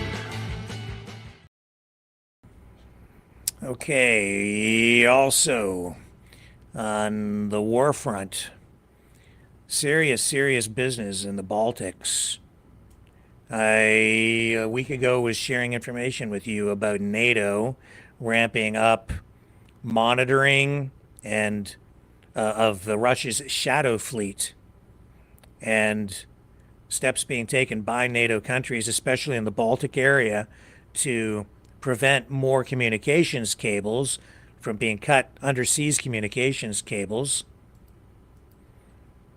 Well, we've got more of that stuff going on, and this is in itself very destabilizing, and this could lead to a massive escalation, not just in the Ukraine conflict, but in the ongoing war that between NATO and Russia. And make no mistake, Putin has decided that Russia is at war with NATO, and he has stated so. It's just that NATO countries have chosen not to acknowledge back, because I think that they just don't want the conflict. I don't think they're ready for it, frankly. But Putin is bringing it to NATO, just the same, or so it appears anyway, because we've seen, today, Swedish authorities have initiated an investigation after boarding a Maltese-flagged ship suspected of involvement in the latest cable breaches in the Baltic Sea. And this follows a pattern where ships have been seized in connection with damages to undersea cables, indicating ongoing legal actions against such activities. And so the oil tanker Eagle S has been notably accused of sabotaging undersea power and communication cables. Investigations suggest that the crew there was preparing to damage additional infrastructure before being intercepted by Finnish authorities, and that incident led to accusations of deliberate sabotage over the last few weeks, potentially linked to geopolitical tensions. And in response to the incidents, NATO has ramped up its naval presence in the Baltic Sea, deploying warships, patrol aircraft, and naval drones to protect critical underwater infrastructure. And this action comes after several incidents where undersea cables and pipelines were damaged, raising security concerns. So a series of cable cuts have been reported, with incidents involving ships like the Yipeng 3 and the Eagle S. And the Yipeng 3, a Chinese ship, was suspected of deliberately dragging its anchor to cut cables, and similar tactics were alleged with the Eagle S. And these events have spurred international investigations into possible sabotage. And so while there's suspicion of sabotage, particularly linked to Russian or Chinese interests, some reports from U.S. and European security services suggest the recent cable damage might be due to accidents, citing inexperienced crews or poorly maintained vessels. And this perspective contrasts with earlier assumptions of deliberate acts. However, the consensus seems to be shifting towards recognizing these as accidents rather than deliberate sabotage, but I'm not so sure that I would agree with that, because once, maybe an accident twice, maybe that's something you could just kind of dismiss as coincidence. But a third time, a fourth time in a matter of just weeks, it's to me, it looks like there's something else going on. Now, this latest incident involving, I believe, a cable going to Estonia. It was for a I think it's like a television network or something that was mainly affected by it. But anyway, that the crew and the ship, after being investigated, they're saying that it was because the anchor was down because they were in trying to deal with extremely stormy weather. But again, to drag it for I think it was 50 some miles and then take out another communications cable, it's very, very suspicious. So these developments highlight a complex scenario where the Baltic Sea's undersea infrastructure faces threats from both accidental damages and potential acts of sabotage. Difficult necessarily to prove, but NATO is on high alert with this stuff. And as far as NATO is concerned, I think they're realizing that these may actually be deliberate attacks. And probably not surprising, because we've seen other acts of sabotage, not just involving ships and undersea cables, but other acts of sabotage in other countries, which were outlined during that Baltic conference that NATO held a couple of weeks ago. We ran some of the video from that for you here on the program. So keep your eyes peeled on this, because as NATO has now ramped up surveillance and interception of the ships involved in these activities, they're boarding these vessels. And that in itself, as they even detain these vessels, could lead to international conflict and an escalation in these wars, because that's exactly the kind of incident that governments point to and say, I see you're violating international maritime law or international agreements, and you're violating the law, and it's an act of war. So beware. Heads up, folks. We are at war. We're absolutely at war. Going to take another quick break. We're going to come back and talk about a major retail chain in Canada shutting down.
Maverick News.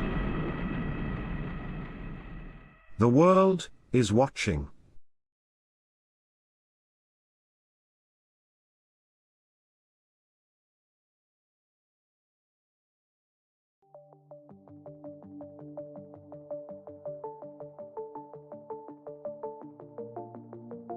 Greetings, brave Mavericks. Our quest for truth continues. We go beyond fake news. Together we expose propaganda. Together we pull others out of rabbit holes. We are maverick thinkers. We are all unique individuals. Defenders of individual rights and freedoms. Credible. Trusted. Grounded in reality. Maverick News. Maverick News. Defending free speech. Free speech. Donate at freedomreporters.com. Do it now.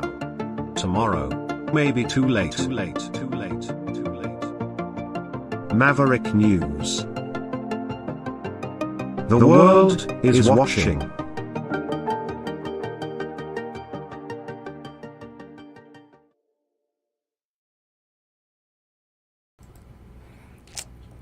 So before we get to this retail chain that is shutting down, let's just pivot back for a moment to Chandra Arya, the liberal leadership hopeful who was kicked out of the race.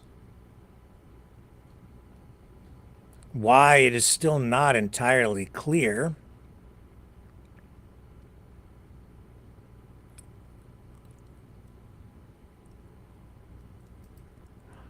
He, some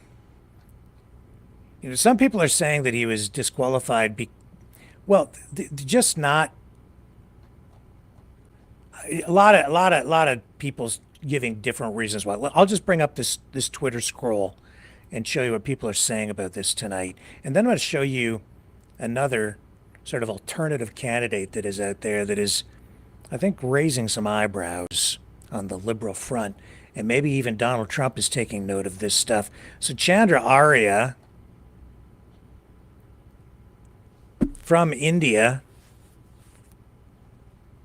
a liberal member of parliament, cleared to run as a member of parliament, as an MP, won, and has been sitting in the House of Commons and is in cabinet even.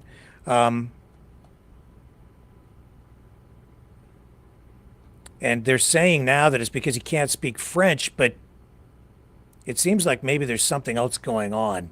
And I think we're going to hear more about this. And here, I'm going to bring this one up. You can listen to this clip and assess from this. This is where he's, I think, talking about how he doesn't think it matters if... How's your French? You're French. Nope. No French? No French. Okay, the Liberal Party of Canada is the party of official bilingualism. It's going to be a tough one. I don't speak French either, so how's your French? Nope. No French? No French. Okay, the Liberal Party of Canada is the party of official bilingualism. It's going to be a tough one. I don't speak French either, so The point is that whether the Quebecers or English Canadians, it's not the language that matters, it's what is that they deliver to them. But the language matters very much in Quebec. No. Mr. Arya, if you're going to run for Prime Minister, I mean, you have to know that the French language matters, and the French it matters in Quebec. Trust me. Profoundly. Quebecers don't care. So, yeah, it does matter within the party. Now, I did outline last night that through history and Canadian history, we have had other prominent politicians, even liberals, some of them, who did not speak French or did not speak French fluently, and yet still rose to prominent places. And we've even had unilingual prime ministers in the past. But somehow, for this guy, this has become a major issue. But there are some people who think that maybe it isn't just about him not being able to speak French, although I've seen people mocking him because of his heavy Indian accent. He speaks his native language and he speaks English. And he's moved to Canada. He's involved in the political process. He's a liberal.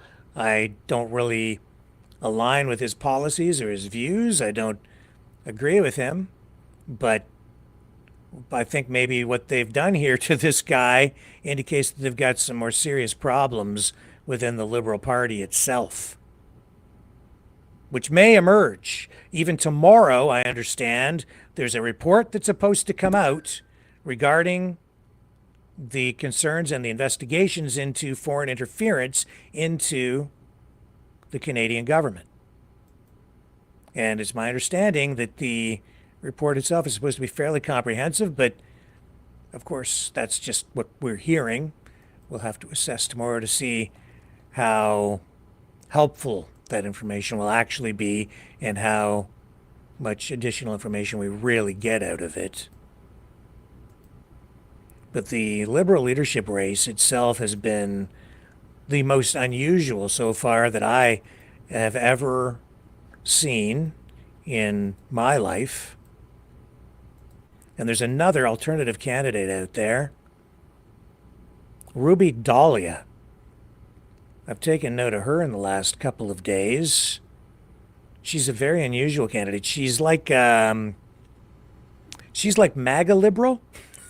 I don't know how else to describe her because she's scrappy and she's confrontational. She says she wants to move the Liberal Party back to the center, if they were ever even really in the center. In my experience, they've always been left of center and very far left, and then very, very, very, very far left, which is what we have now. And it's not even that they're very far left, it's that they're progressive. They're more progressive now than they have ever been, in my view. But she doesn't strike me as, I think she wants to take the progressivism out of liberalism, is where it's at. And by so doing, in her estimation, moving it back to the center. But a very unusual candidate. It almost feels like she's a plant or something. I don't quite get it. But here she is. Let's take a look at her vision for Canada. Not a front runner, not there with like Chrystia Freeland or Mark Carney in terms of the big political machines that they have behind them. Carney having the most support, the Trudeau machine really behind Carney, and then Chrystia Freeland, the people who I think are dissatisfied with Trudeau within the party itself, and Chandra Arya getting turfed. And I'm not sure exactly how many candidates have come forward. And I'll check that before we wrap this portion of the program up. But this lady here seems to be emerging as a real different option. Growth in Canada's economy is slowing down. Trump threatened Canada with tariffs. We're thinking in terms of 25% on Mexico and Canada. Days we've seen chaos in Ottawa. Chrystia Freeland herself announced on social media that she is not going to be the finance minister. Canada is in decline. Our current government has failed to deliver. Our home and native lands are under territorial and economic threat. Unaffordable housing, high food prices, a high crime rate, unemployment, and a trade war with our greatest ally. We desperately need change, a new Liberal Party and a new vision for Canada. Under my leadership, I will bring the Liberal Party back to the center. We can do it together. My opponents cannot fix the mess that they themselves created. We all know that a better future and a brighter tomorrow is possible. My mother came to this country in 1972 to give her children a chance to live the Canadian dream. I became a doctor of chiropractic, a self-made businesswoman, and a 3-time elected member of Parliament. I want every Canadian to feel that same sense of opportunity, and that is why I am running to be your next Prime Minister. Let's make history together. Canada's comeback starts now. So she's a little bit different. Let's go to her Twitter scroll. I'll show you what I mean. She's actually pledging to, get this, deport all illegal immigrants. When was the last time you heard that from a liberal? Do you believe that? Here we go.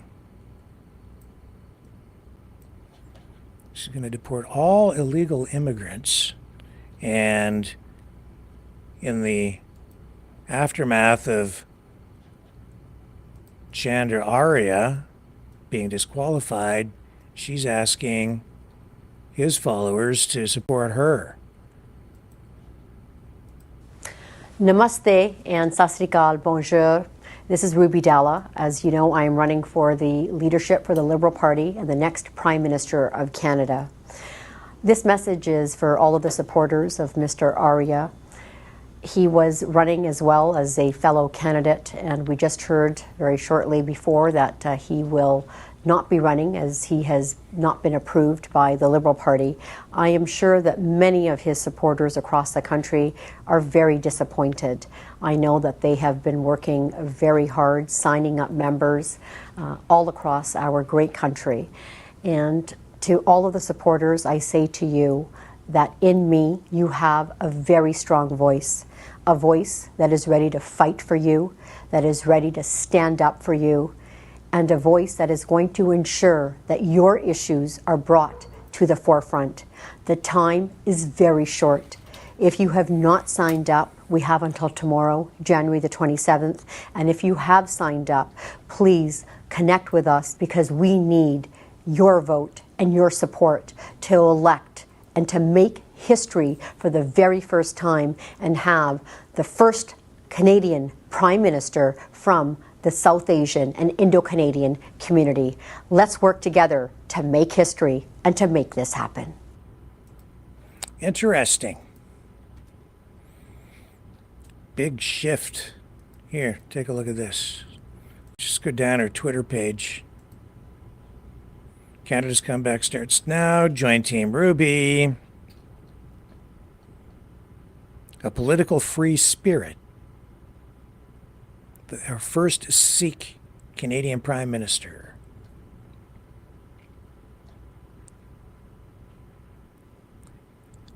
Here's somebody saying, Mark Gerritsen, as a paying Liberal member, I am very concerned about Ruby Dalla. She does not represent Liberal values, in my opinion. It certainly seems to, does not seem to be a typical Liberal, that's for sure.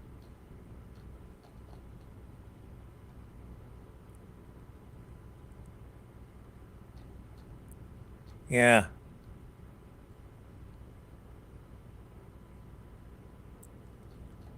And she's got an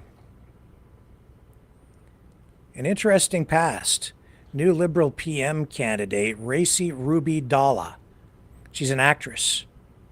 Brampton MP Ruby Dalla tries to stop release of local movie, claiming images of her are doctored. That was in the Toronto Sun some time back. Yes, everybody has a past.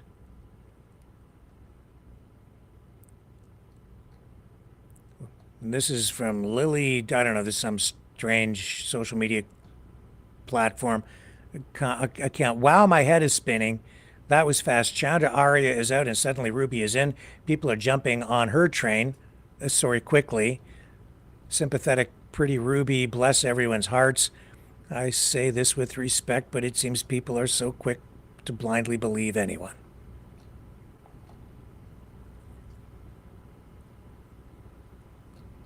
She's an actress.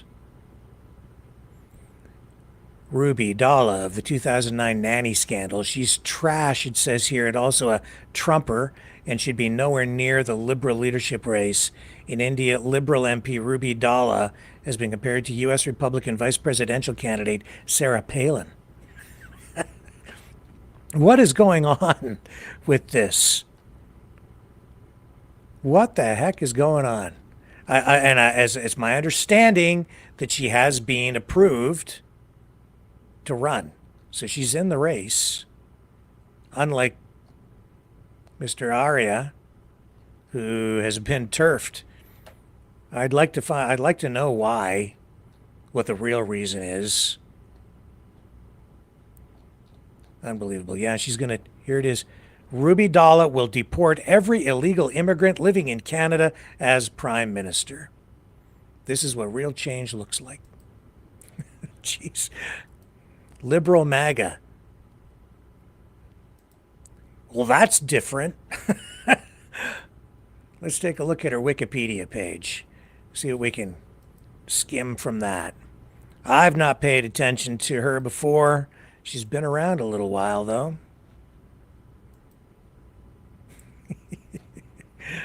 Here it is. Here's her Wikipedia page. Ruby Dalla, born in 1974, is a Canadian chiropractor, actress, businesswoman, philanthropist, model, and politician. She served as a member of Parliament for Brampton Springdale in the House of Commons from 2004 to 2011 as a member of the Liberal Party. Dalla and British Columbia Conservative MP Nina Grewal were the first Sikh women to serve in the House of Commons of Canada. She was defeated by Conservative Parm Gill in the 2011 federal election. And now she's running for the leadership of the Liberal Party. Born in Manitoba, Winnipeg, to an immigrant family from Punjab, India. First attracted international attention in 1984 when she was 10 years old and living in Winnipeg's North End, when Indian soldiers took part in military actions at Golden Temple Amritsar, Dalla wrote a letter to Indian Prime Minister Indira Gandhi advocating for peace and justice. Active even back then. I keep telling you guys, you want to affect change, you get involved. She did it. You want what you want, get out there and work for it. Yeah, government member 2004 to 2006. Dalla voted in favor of Canada's same-sex marriage legislation in 2005 on the grounds that the Canadian Charter of Rights and Freedoms must confer equality on different groups in society.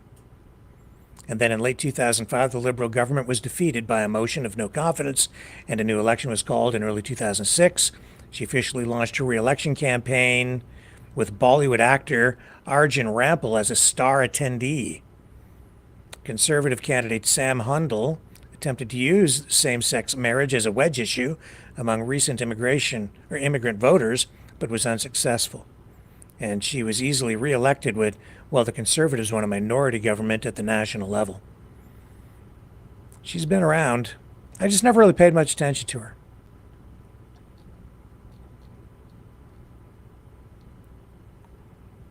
Yeah, she's been there for quite a long time. And it looks like she has a bit of a history with acting too, and maybe some things she did there that she doesn't want people to see, as you saw on the cover of that Toronto Star newspaper.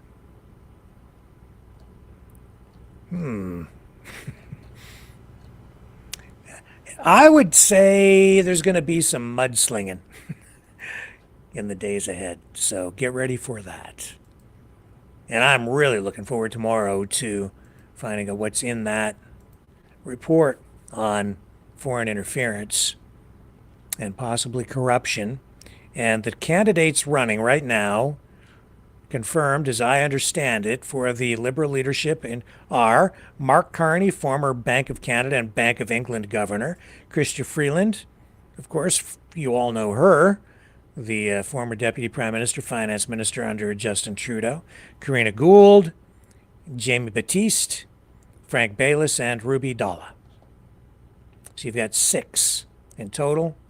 And Mr. Arya came up with the $300,000 needed to enter the race, but has been turfed by the party. Can't imagine why, but well, yes, I can. Maybe you can too. Now, on to a tough economy. PV Mart in Canada. Toast. We told you, I think it was it yesterday or the day before? I think it was the day before. The company announced that it was going to close 22 locations across Canada. Today, revising that, they're shutting everything down. Yeah, the whole thing, baby. PV Mart. So I went to PV Mart today, and I'm going to show you some video, take you on a little tour. As you can see, there's a store closing sign over there in the background, and we'll take you on a little tour of the store. So, nothing held back.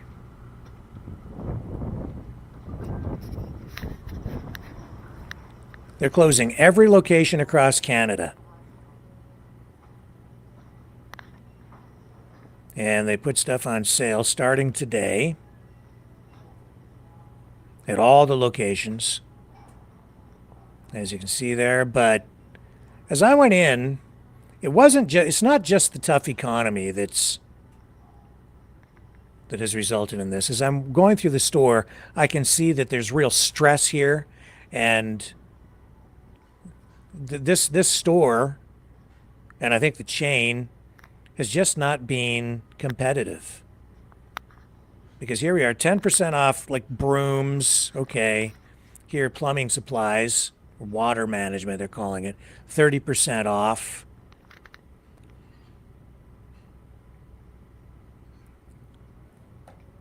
As we walk through here. And so these stores are going to start closing. A lot of them will close up as early as April. So they're going to be open for a while longer. But 10% off functional fluids. Here's the problem, though. Like these, as I'm looking at these prices, the products they're selling, they're not price competitive. Even with these 10% discounts, in some cases with 30% off more so. But you'll see here as we shop that the prices on a lot of this stuff, they're just much higher than at other stores. Their motor oil, for instance, was $10 to $20 higher than some competing products from other retailers like Walmart, Canadian Tire, Home Hardware. And you can see sparse shelves. They've not been properly stocking this location. I went in here to buy some stuff. There's a couple of plumbing items that I needed as I was fixing our washroom. 20% off shovels. But look, they don't even really have that many shovels in stock. That's because you can tell that this store has not been really fully stocked for quite some time. And that is also an indication that they have been under real stress, not keeping their shelves full. And then here, these batteries as well, 20% off the batteries. And then I looked up a battery for my personal vehicle, and even with the discount, I would say it wasn't worth buying one if I needed a battery for my car. Priced at $220. Basically, the equivalent at a, say, Parts Source or Canadian Tire would be around $160 to $180. This air compressor is another item that I took note of. Okay, so let's just take a quick look at this. Okay, so you've got $1,500 for this DeWalt 30-gallon, 155 PSI, 1.6 horsepower portable electric air compressor. $1,500. And then they're giving you, I think it's 10% off. As you'll see, yeah, 10% off. So it works out to about $13.95 or something. That same compressor across the street at Home Depot, the exact same compressor, as far as I can tell, I looked it up, it's only $1,100 across the street, regular price. So you can see why this retailer is having difficulty. It isn't just the economy, but it's also a sign of the economy in Canada, post-pandemic and post-heavy money printing to inject liquidity into the market and people's pocketbooks, 10%. These, of course, these discounts will increase over time, over the next few months, but not really any major deals to be had at this point because the prices are higher than at other stores to begin with. And even with the 10% off, a lot of this stuff, in my view, still more expensive. This here, this product here, this makes no sense to me. Sheet metal, a small sheet of sheet metal, like $70, $80, $90 for a sheet of, just a small sheet of sheet metal. When I do body work on cars and I need metal to weld panels in and stuff, I don't buy it here. I go to the sheet metal place, like the actual sheet metal place. I buy like 4x8 sheets, or they'll even cut it for you into smaller pieces for a small fee, and it's nowhere near that kind of money. But this is a retail place, I guess, and some people do things differently. But that's like crazy expensive for pieces of sheet metal. And the same with these pieces of tubing. I just don't, I never really ever shopped at PV Mart much anyway. And even this rope, like $30 for a rope, and you can get this stuff cheaper just about anywhere else. And even with the 20% off, I wasn't enticed to buy anything. Not that I can afford to buy anything these days, but whatever. And again, like $800 for an air compressor, 1.6 horse, no, way too much money in my view for that. And even these chairs, look at these chairs, 10% off furniture, but then look at the price. $45 for one stacking chair. $45 for one. I don't think that's price competitive, is it? Maybe I'm mistaken. I guess it depends. But I think that's too high. And that was in their clearance section. And as you can see, sparse shelves, not fully stocked store, an indication that they've been under stress, financial stress for some time, unable to really purchase enough inventory. $25 for a handle for what I guess an axe.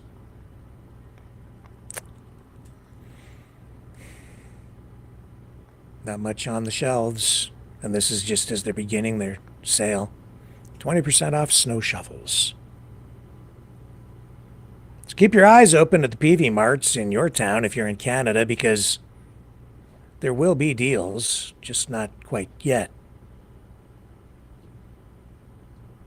They do have, some loyal customers. I wasn't able to speak to any of the employees there who, got the bad news that they're going to lose their jobs over the next number of weeks and months because, they were working and not really allowed to talk to the media. Used to be, these were TSC stores and then bought out by PV Mart, which is based in Western Canada, Alberta, I believe. And company CEO says the Canadian retail environment has faced significant disruption over recent years, and PV has not been immune to these challenges. And it's true.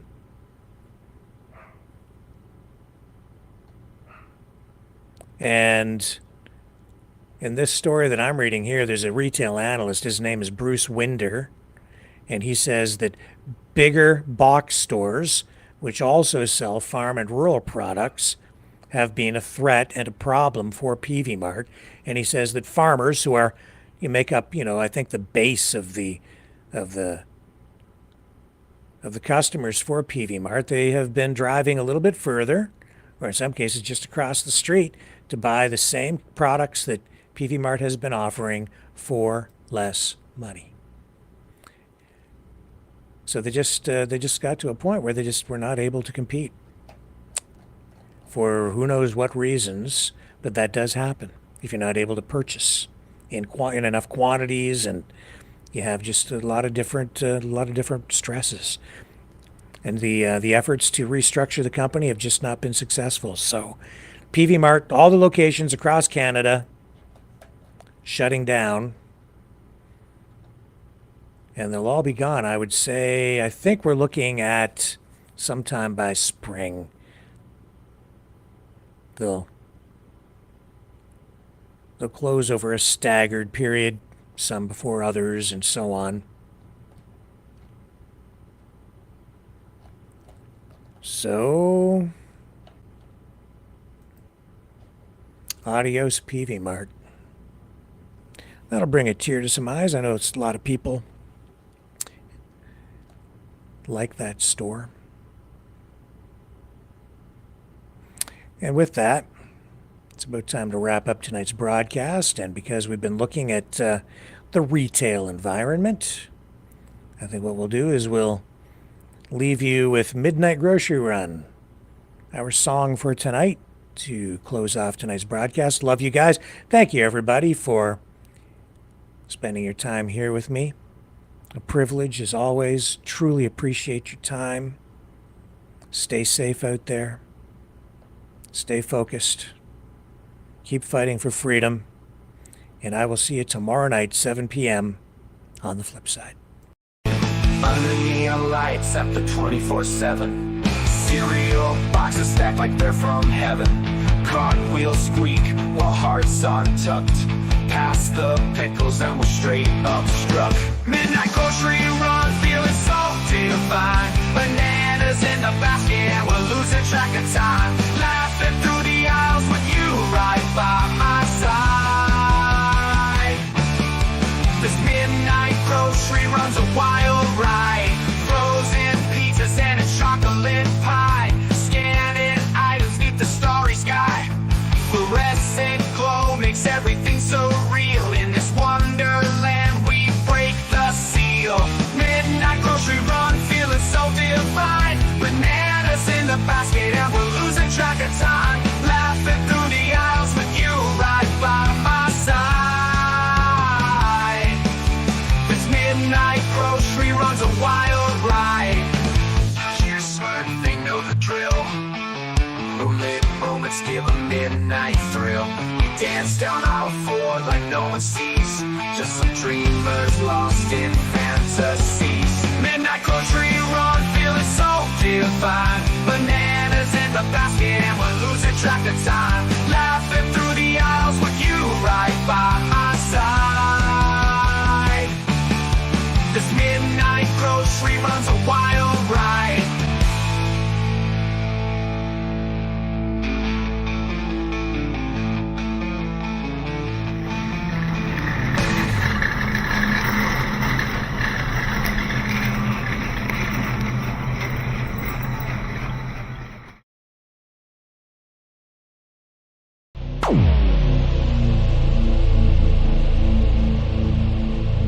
This has been a Maverick Multimedia production.